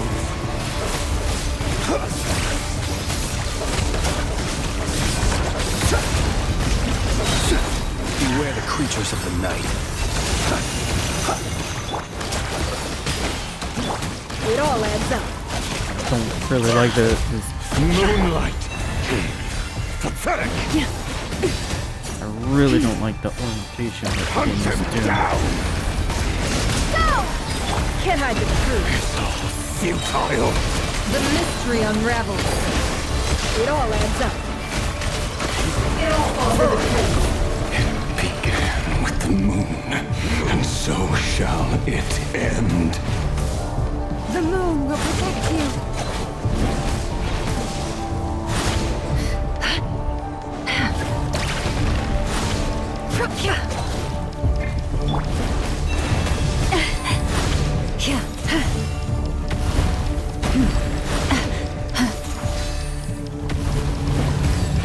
Do you see now?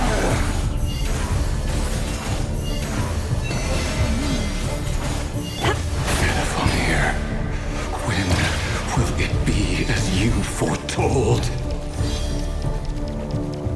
Moonlight betrays you.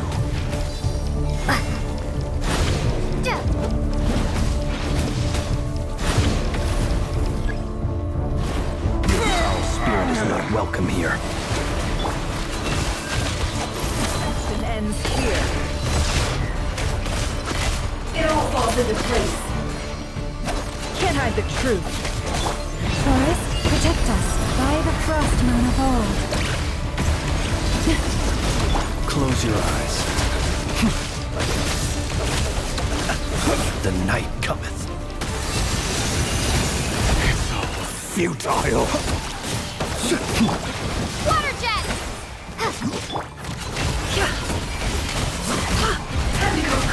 Don't like he has this like almost this weird flinch resistance. Move!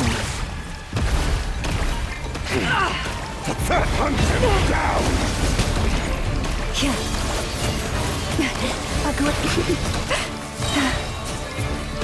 The moonlight. With one heart, we pray. Observe. I really don't like this. This feels like very much like he has like almost like no flinch resistance. Seek within. It all adds up. Pathetic. Time to come clean. Let's see what you're made of. It's all futile. How? No. Okay. It all adds up. No more lies. Pathetic. Leave this place. Observe. Night falls. The moonlight. It's all futile.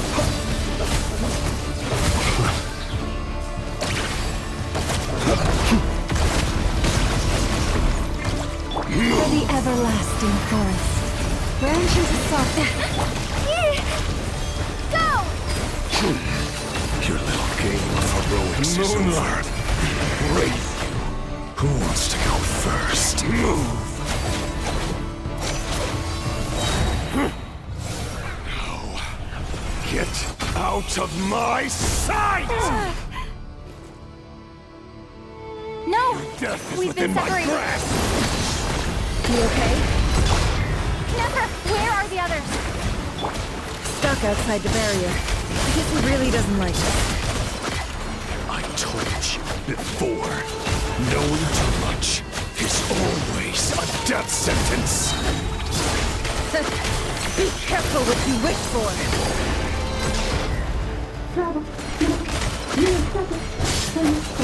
Lauma! Can you hear me? Silence. Voices are gone. But at least I know they're still there. I need to do this. Stick to the plan. Remember my most important task. Just keep stalling him. If I can stall him for long enough, the moment will come.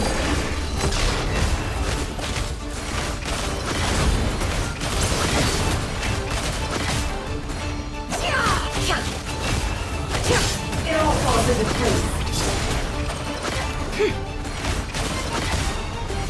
Can't hide the truth. The mystery unravels. I don't like how it's defaulted to Hydra. I get why. Because he wanted the reaction.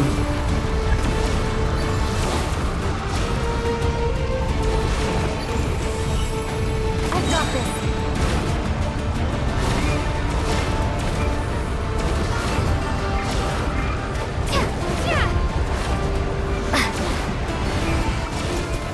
Water jet!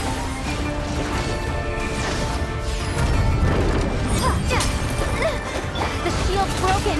I can't keep this up. Don't push your luck. Death is within my grasp. How unfortunate.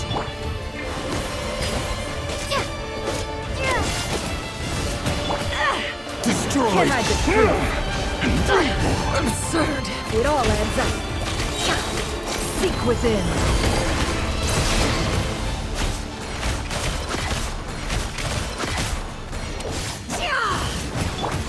Go!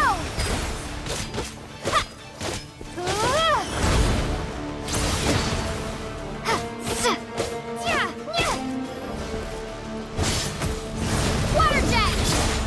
How much power? Bombs away! Take. The mystery unravels. Can't hide the truth.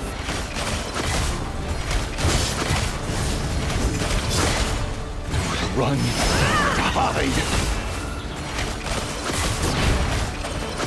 It all adds up.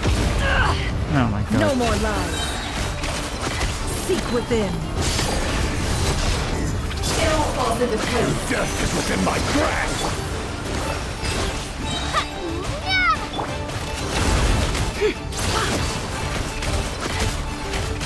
God, this fight is just, as the politest way of saying it, kinda The deception ends here. outlonging its nonsense right now. It all adds up.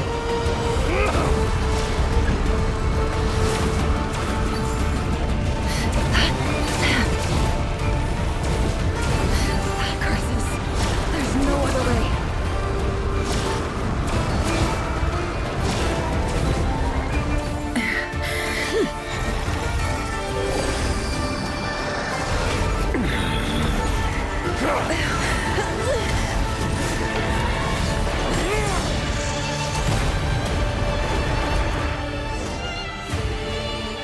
The only way to defeat Rerir is to borrow his own power.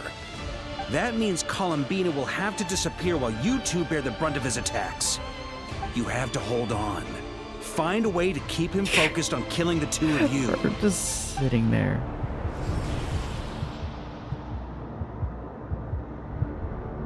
Never! Your eyes are bleeding. Soon you will be powerless to resist. And then, I will reduce you to dust. But that dust will plague your memories. Come on, keep holding on. Any other tricks up your sleeve? Let's see them. As entertaining as they are, you've backed yourself into a corner. You don't fool me. I see your fear clear as day. I have to stoke his rage. Make him unleash everything. You fear what you could never defeat.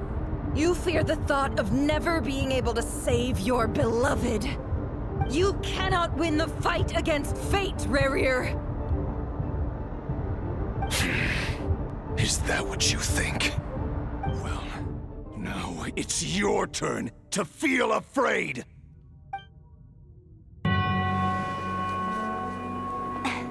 You fear the sound of your own name? Is it us you hate? Or is it what you've become? Let's see what becomes of you!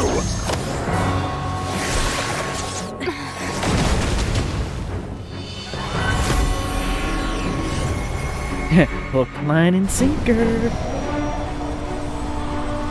Sucker.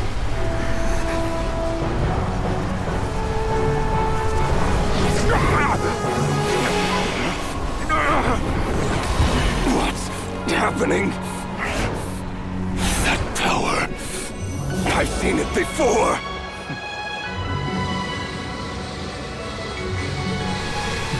Yes, you have. His power is on another level. We'll need to use an alchemical array to convert his power into a usable form.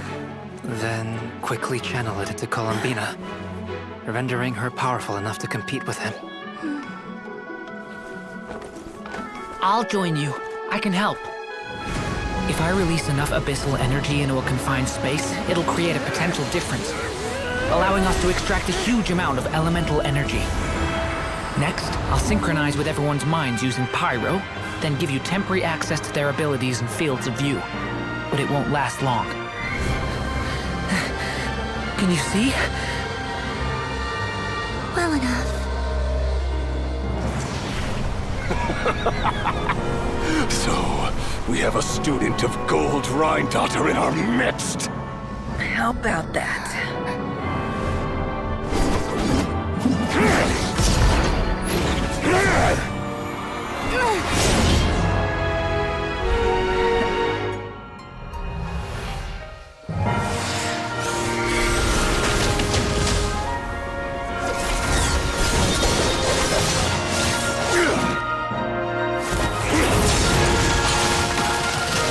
Oh my lord.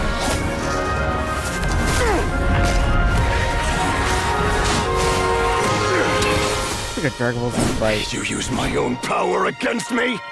Just like how you stole Kuvaki. Look familiar?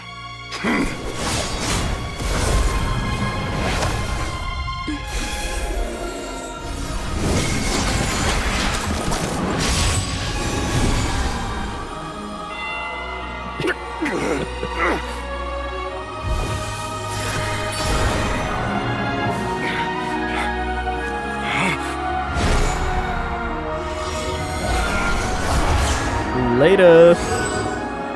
Don't you realize? You don't have the power to hold that gate open. I don't, but someone else does.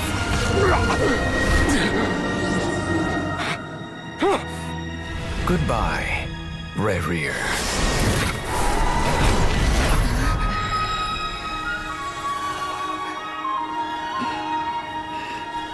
We won. Voice. That perfect tone.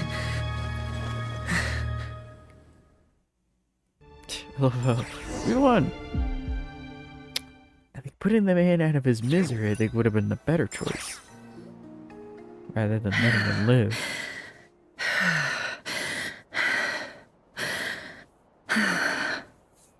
Nefer, how are your eyes? They're fine. Apart from the blindness, of course. It's not too late. Let me handle it.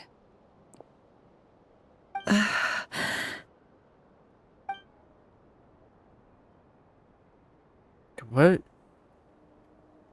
Oh, I was like, what?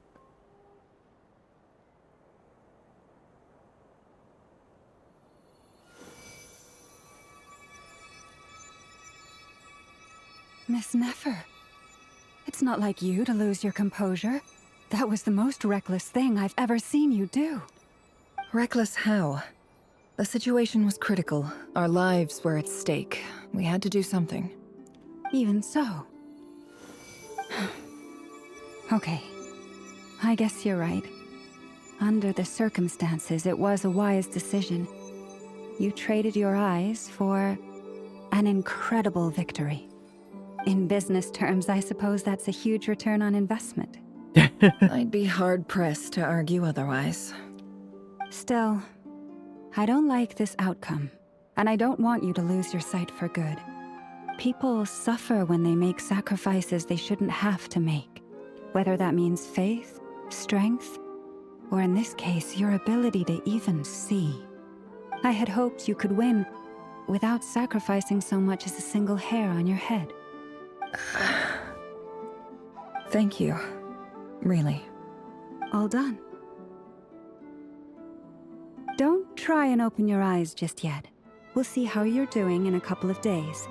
Until then, please follow your recovery plan to the letter. I'll send full details through Yehoda. For now, just get yourself home, relax, and rest. My dear friends, we have fought bravely and achieved a spectacular victory. A dark cloud has been lifted from the skies of Nodcry. All in this land will be grateful for what you have done. The moon will remember this day. Thank you both. Yehoda shows up and helps Nefer get home, and you, of course, have Paimon to escort you back.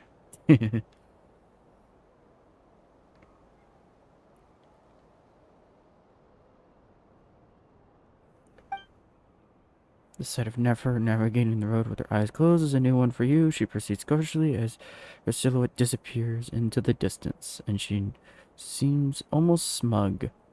You notice she seems almost smug. Why would I not be surprised there?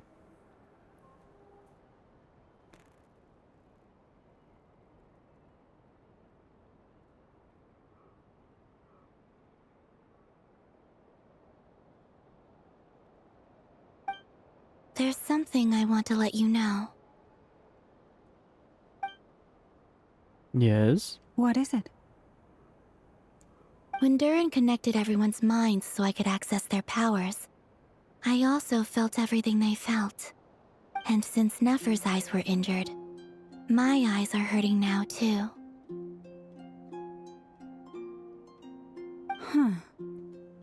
Hold on. Let me try. I only feel the pain. There's no actual damage. I just thought I should tell you. You're right. There's no damage. That's a relief. But I must say, I'm surprised to hear the Kuthar share something like this with me. In the past, you never used to open up about yourself.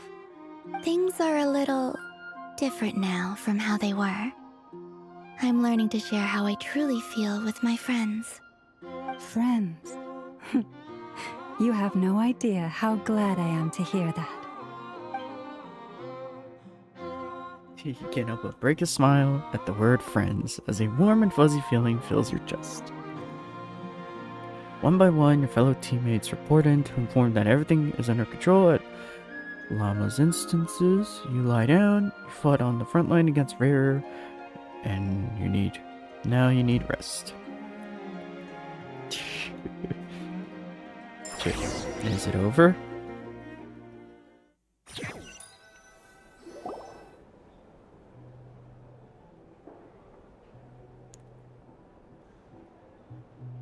Yay! You're awake! How are you feeling? Any aches and pains? Did you sleep well? I'm doing all right, Paimon. No need to worry about me. Phew! Well, that's good. Paimon's been sitting on the edge of the bed worrying about you for ages. You slept a whole day and night. Poor Paimon had to eat all by her lonesome.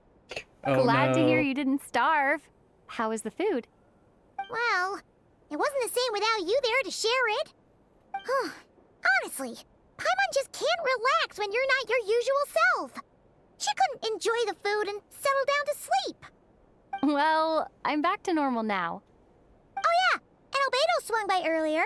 He said to tell you to head to the tavern when you woke up. Varker and the others are organizing a victory feast and they want to celebrate with you. He also dropped off some medical supplies, but you seem fit as a fiddle, so guess you won't be needing those. If you're feeling up to it, let's head over now. Wouldn't want to keep them waiting. Good lord. How much longer is this? Good lord.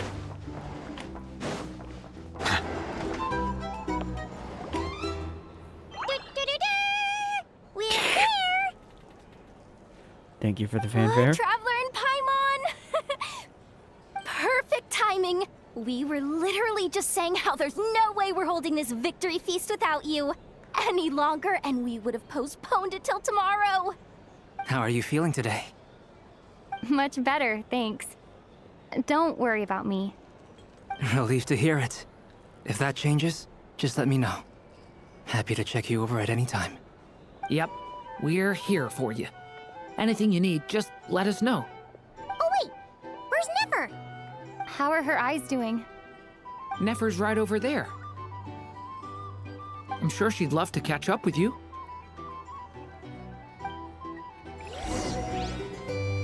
Okay.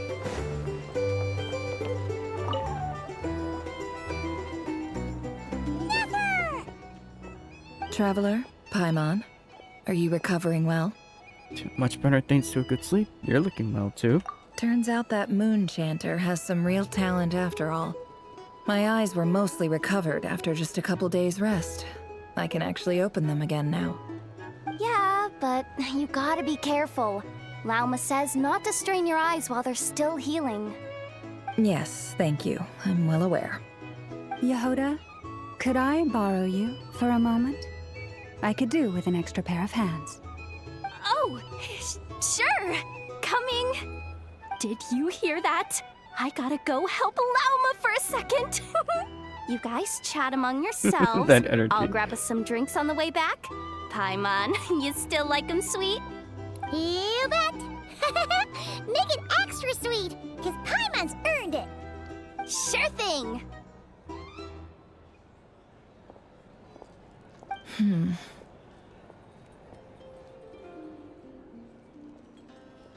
What's on your mind?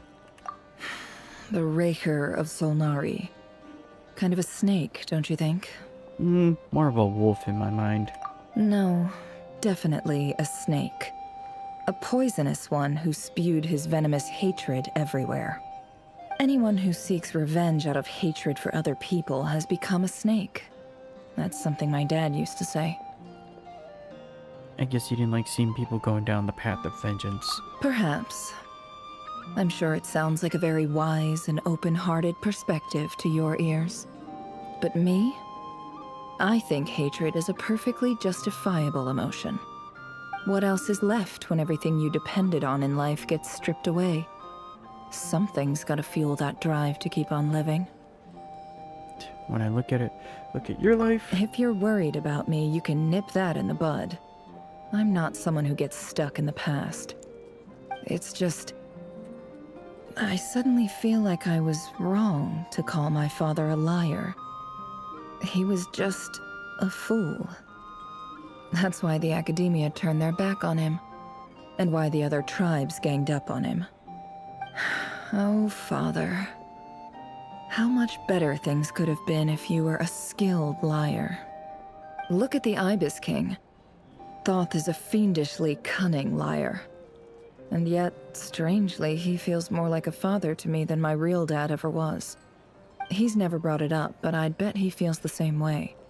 Why else would he give me the power to perceive the truth, while at the same time training me in the art of deception? What's he actually like? Well, King Deshret banished him to Aru, which is essentially a prison, and posed 3 questions to him. He promised that he'd have his freedom if he could find the answers. His response was to take on a physical form and approach me, hoping that I could become his envoy and search for one of the answers on his behalf. Did he really think I'd fall for that? He's stuck there. He can't make me return what he gave to me. Sounds like he was nice enough to you. So that's enough for you to decide he's nice, is it? He's a prisoner, and he was scared. So he decided to perform some good deeds to win people's approval. He lives in fear because he's a deceiver. How is Rerir any different? You can't work as a spy your whole life and expect a happy ending. It's preposterous. Yet I can't say I don't understand it. Liars live in the darkness of their own making, but it's still human nature to want to go on living. They say that a liar's soul is the most worthless thing in the world. What do you think?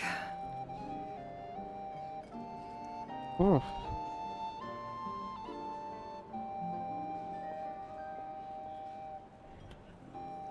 Oh, really? Well, it takes a very kind person to find compassion even for liars. If you ask me, the soul of a liar really is worth nothing. Because all they care about is themselves. For example, when something good falls into my lap, I don't go sharing the news around. Stops other people trying to steal it from me.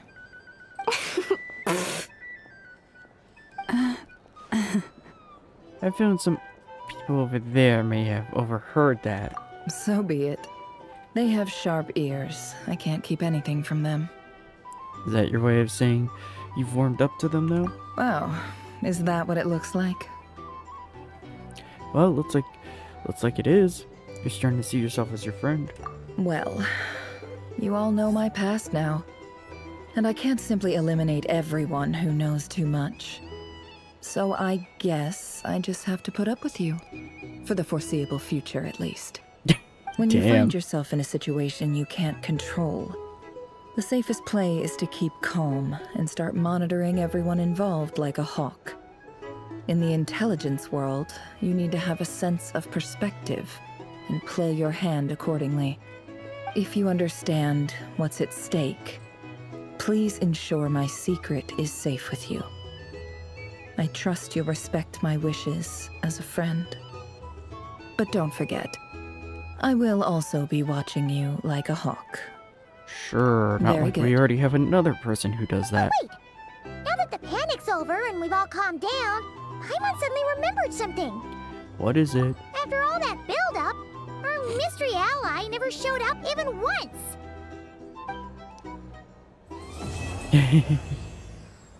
God, finally. Huh? Am I imagining things?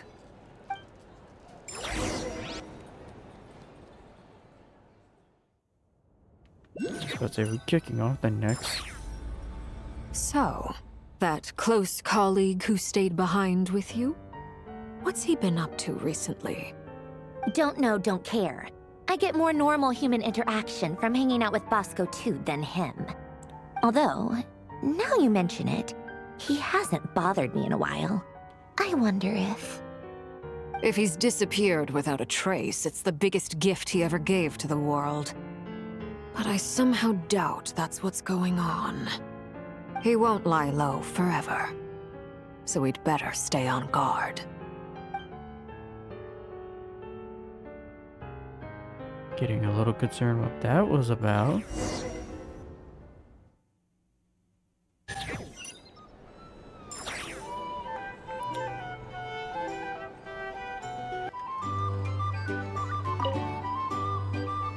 We're still going? Good lord.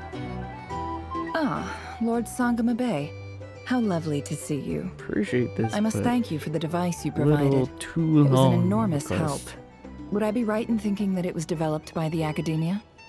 Why come and ask me when you clearly know already? I mostly came to thank you.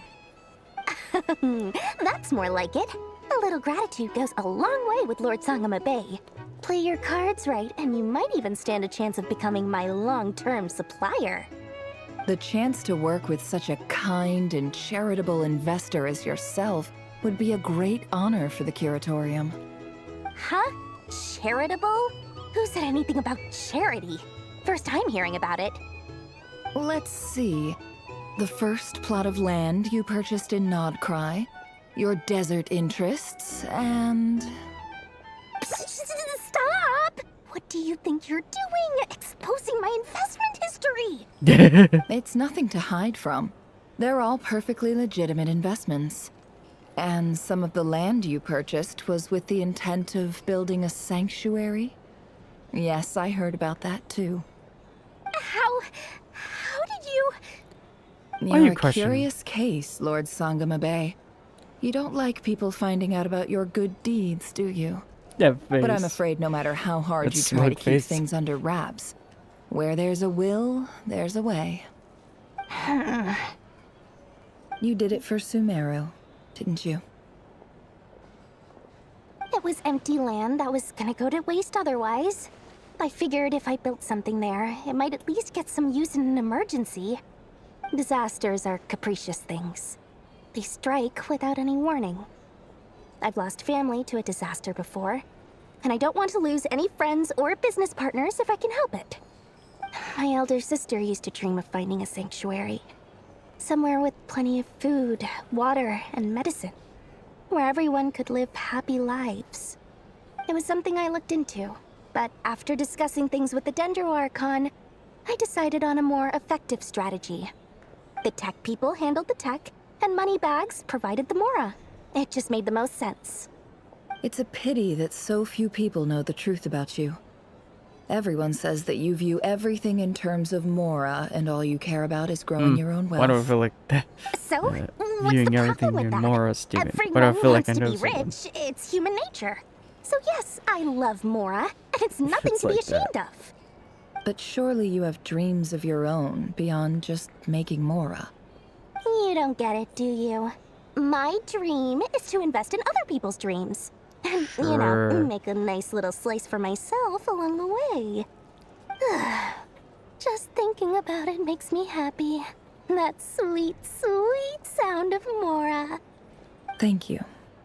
For the device? And the pendant. Oh, that. I was just returning a favor. Don't worry about it. Seems like we've both been away from home for a very long time. Yeah. So long that I barely remember what my family even looked like. That would be your mother, father, and sister? Yeah, though it's been years since my sister passed away. It's not like I want to forget them, obviously, but memory can be even more ruthless than the most calculating business person. Beyond a certain point, if something isn't helping you, it just gets rid of it. My sister can't help me now. Slowly but surely, her face is fading from my mind's eye. It's become a vague impression. Not everything will fade. When loved ones pass away, the beautiful memories are the ones that last the longest. Yeah, that's true. If you ask me, that's the one silver lining in all of it. Well, that, plus, I'm sure that life is much better now than it was back then. Oh, absolutely. I have tons of Mora, a big beautiful house, business is booming, and I'm as happy as can be. You've got a lot going for you too. Boss of the Curatorium of Secrets? I'm sure there's plenty of Mora to be made in that line of work. I appreciate the vote of confidence.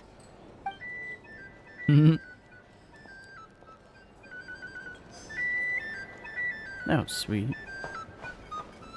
No boy. How have you Where been is this holding going? up? Any adverse reactions? If you start to take a turn for the worse, make sure you tell me right away. You don't need to worry about me, Grandmaster. I'm fine. I mean, I barely did anything, so... What? You're too humble, young man. You played an indispensable role in the battle for Nodcry. We can't thank you enough for your support. Sometimes, when people praise you, it's because you deserve it. The best thing is to accept it calmly and with grace. It's important to learn how to respond to words of admiration. Let's do a quick demonstration. Albedo, that was an incredible feat of alchemy. The pressure was on, but you worked flawlessly at lightning speed to get the job done. Thank you. I can't take all the credit, though. Durin played a big part in forming the alchemical array. See? Did you catch that? A masterclass in how to take a compliment. Sure. Okay, yeah. I did work pretty hard to help prepare for the battle. No point denying that. Hey, you guys! Seriously, great work, everyone. You all outdid yourselves. Hey, look who's bounced back. Looking good, traveler. That's the height comparison. Seems like you've recovered. You won't need to take any more medication. Can I get you a drink? Huh? You know how to order at a bar now? You've sure learned a lot recently. Handling a drinks order is ridiculously simple compared to alchemy. Don't worry, I'll blend into society yet. He says as he has a horn and tail Paimon believes it. and wings. You're clearly a fast learner, just like your brother. To be totally honest, though, Paimon didn't quite follow all the details when you first explained the plan to us. Don't worry, that's completely understandable. Unless you're why a is he student of there? alchemy, it's hard to grasp the principle and how the process works. To put it in the simplest terms, we saw how our enemy stole the power of Kuvaki. And that gave us the idea of stealing his power to turn it against him. When facing an enemy you have no hope of defeating, it's best not to engage them in battle. So, instead of looking for a way to overpower him, we decided to help Columbina get strong enough to at least stand up to him in a fight. For this to work, we had to analyze his modes of attack, confirm who his main target was, and make sure that he wouldn't go beyond the range of the alchemical array. For added security, we prepared a total of 4 arrays. But to mitigate the impact of the battle, we identified one location in particular as the ideal spot, which is where the confrontation took place. The alchemical array absorbed his abyssal power. Then Durin processed it to render it usable by Columbina. That power enabled her to do what would otherwise have been nigh on impossible. What surprised me was that Dainsleif actually agreed to join us. Given his history with Rerir, he had every right to sit this one out. But we're extremely grateful for the decision he made. Confronting a former friend in battle? It must have been a painful choice to make. But I'm sure that making a decision was far better for him than staying in limbo. Absolutely. He was torn between 2 paths, but in the end, he made his choice and stuck to it resolutely. He doesn't strike me as the sort of person who'd stay trapped in limbo for long. Anyway, however you cut it, everyone gave a stellar performance. And now, it's time to kick back and celebrate. I feel like we have some other things to finish off.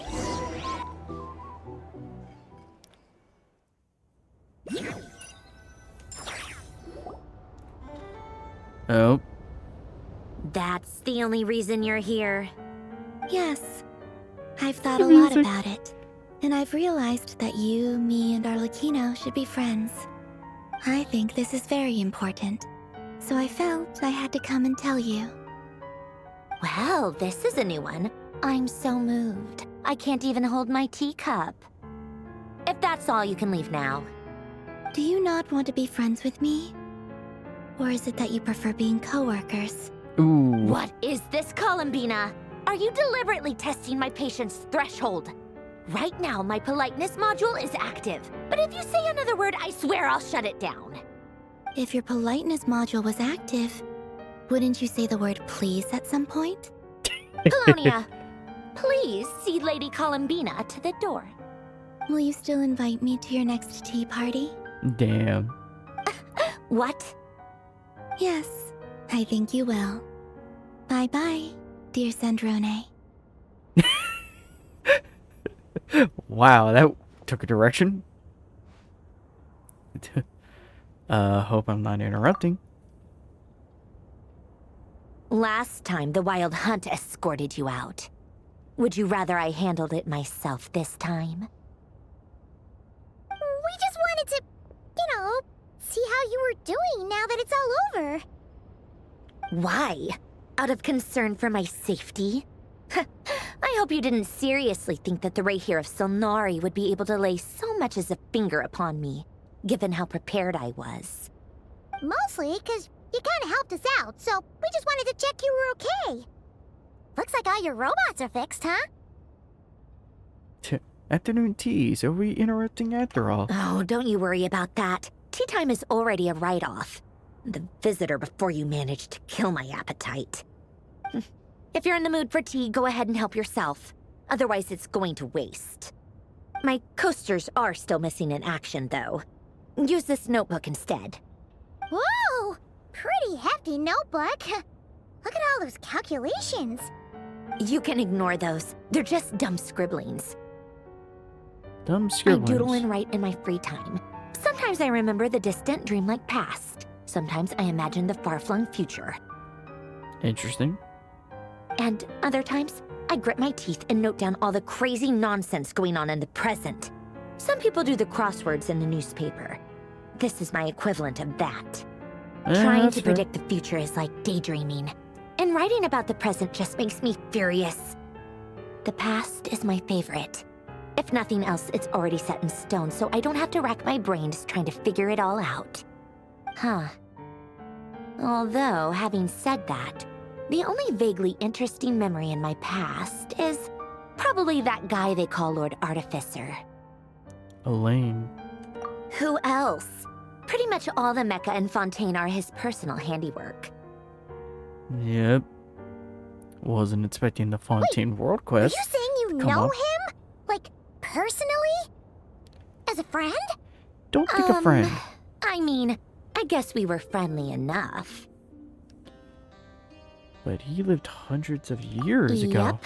In fact, I'm probably the only normal person left who knew him at all. We used to chat occasionally back when he was still around. Before he passed away, he asked me to destroy all his manuscripts. I honored his request, but I did read through everything first before destroying them. Fair. I mean, I couldn't let the genius of Lord Artificer Alain Guillotin disappear like that. Would have been such a waste. So, that's where the formulas in your notebook are from? I just told you. Those are my equivalent of crossword puzzles. They're just dumb formulas that I solve for fun when I'm bored. Alain's work was like epic poetry. The formulas in my notebook are just silly little riddles in comparison. Not that there's anything bad about them. I mean, at least, solving those riddles isn't going to hurt anyone. Except me, because I lose a few brain cells in the process. Anyway, while we're on the topic, I might as well tell you about what happened to him and his friends. Alain Guillotin had two close buddies, Renee and Jacob. They spent their childhood years together in the Narzissenkreuz Institute. Yep. They were all quite competitive, so there was some rivalry between them. But it was a friendly rivalry. I don't see this world quest popping But up. beneath the friendship and the rivalry ran something deeper, a sense of nostalgia for the past. Unfortunately, childhood would end, the prophecy would come true, the apocalypse would arrive, and the future would never be. A mad dream that would normally only capture the minds of lunatics began to take root in their hearts. A dream of saving the world. Yeah. And if Renee and Alain had been people of lesser wits, that dream would probably have ended up as something for them to joke about in their older years. But alas, they were some of the sharpest minds around. They nurtured that dream with the full power of their intellect, and it grew into something that ate away at their souls. The first of them to fall under its spell was Renee. And Jacob, I believe. Against Alain's wishes, he persisted in experimenting on a mutual friend of theirs to try and save their life. Alain did not approve and parted ways with Renee. It's complicated. Alain wanted to believe that Renee only did what he did for the sake of their friendship. But when he told me about what happened, I could tell he still had some suspicions about Renee's motives. Perhaps the seed that would grow into a nightmare had already sprouted in Renee's mind. Even then, the next time they met, Renee's soul had been completely engulfed by the dream of salvation. His futile attempt to change the tide of fate only resulted in a wave that swallowed up the world, even before the apocalypse came. And although that wave died down eventually, I hear that it just recently came back with a vengeance. Yep. As I understand, Renee wanted to live out his dream of salvation once more. But I'm told that the attempted resurgence finally died out for good. At long last, Renee awoke from his deluded dream. Though of course by then it was far too late. What do you think of Renee? Do you admire his transcendent genius? His view that any price was worth paying to achieve the lofty goal of saving the world? Or do you despise him? Dismiss him as an evil madman who wrought havoc on the lives of everyone around him as he pursued his delusional dream? Same difference, really. Just a matter of perspective. Oof. Hard to say, because knowing what he kind of did was a little messed up. Really? I can't tell whether that's because you disapprove of his deeds or because he failed. Or maybe you have some other reason. Renee no longer exists in this world, and the dream he started went on to be realized by someone else. What about you? What's your take on Renee? I don't like fanatics who give up their whole lives for their ideology. Nor do I like fools who let their delusions take control. Maybe I could understand if Renee had just been an ordinary person. But he had a sage-like intellect, and still managed to get himself lost in a labyrinth of his own desires. Anyway, that's enough about Renee. Now, moving on to Alain Guillotin, the Lord Artificer. He managed to put a stop to the first storm whipped up by Renee. But after that, Alain lost his friends and family. To his credit, I suppose, the loss of his family and friends was purely a tragic accident. It's not like Alain sacrificed them for his cause or anything. After that, the only thing supporting his work was the same dream that had dragged his closest friend down to the abyss. But although the desire to save Fontaine drove him to found the Fontaine Research Institute, Alain continued to reject any form of transcendental knowledge or power. He was suspicious and fearful of it, having seen the way it had affected his closest friend. I think that formulas and machines derived solely from human intellect were the only thing that gave him a sense of spiritual comfort. Yet Alain's intellect was simply too great. It barely left him space to breathe in his lifetime. Once he realized that the end of his life was approaching, he finally accepted the truth. The Nazissenkreuz Institute needed someone, and a human being, to see its story through to the end. He quit working on his formulas, trading them in for the fairy tales that had played such a formative role in his childhood, but which he barely touched in his adult life. He told me that the director of the Nazissenkreuz Institute used to read those fairy tales to the children as bedtime stories. Apparently, they worked wonders at sending kids off to sleep.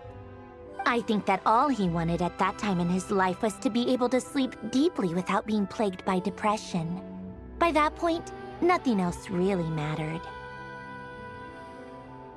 At the very end, he laid down to rest in the ruins of the former Nazissenkreuz Institute orphanage, while the Fontaine Research Institute he had founded continued tirelessly with its work. Many years after that, tensions over competing dreams would once again cause a rift, this time between members of the Fontaine Research Institute. But the actions of those fools had nothing at all to do with Alain. And that is the story of two people from the Nazissenkreuz Institute who both wanted to save the world. One went all in on his fantasy of salvation without ever looking back, and ended up calmly sinking to the bottom of the deepest sea. The other sought desperately to burn bright in his life, even though he wasn't sure where he was going.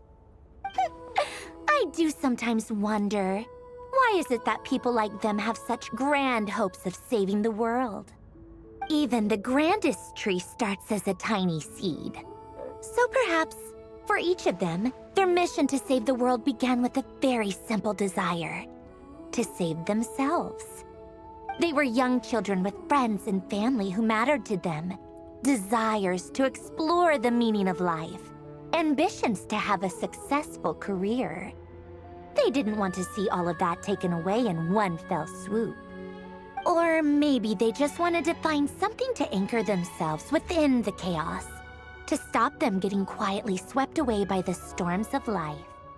But instead, the search for their own salvation took them down the rocky road laid out by fate. Good Lord, Renee. Do you think the desire to save oneself is enough of a justification to try and save the world?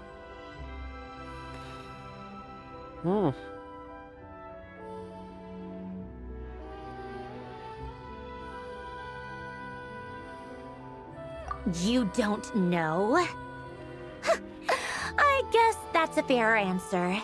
At least you're not trying to hide your confusion. Alain was much more straightforward about it. I asked him the same question back when he was in his prime, putting all of his energy into his work. It's a hard one to answer because this is like... That was all he said before getting just to right back to save his the work. world. He was always that way. All right, tea time's over. I owe Arlecchino a favor for telling me these stories. I'll have to bring a whole sack of gifts the next time I visit the House of the Hearth. I'm gonna go tinker with Polonia now. You guys can do whatever you want, as long as it doesn't involve interrupting me. Goddamn, she don't care even about her subordinates. Exit hibernation mode. Begin diagnostics. Goddamn, she don't care about us. Nope. The echoes of fate. Well.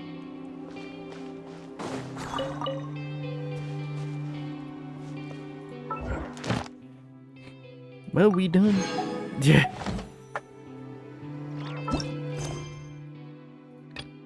Yep. Nope, that's one problem taken care of. But either way, that was fun. Kinda actually sad to find out about Rerir, how he became what he was. But kinda cool we got a somewhat a retelling of the details of what happened with Conria on the fateful day. Mostly. But either way, that was fun. Was not expecting that at the end right there at the retelling the entire world quest of Fontaine. Was not expecting that. Enough of that. Hopefully y'all enjoyed. This was long, and I'm very sorry. Very sorry indeed, but this was a fun quest. Hopefully y'all like, comment, subscribe, and all that jazz for more videos, and I'll see y'all next time.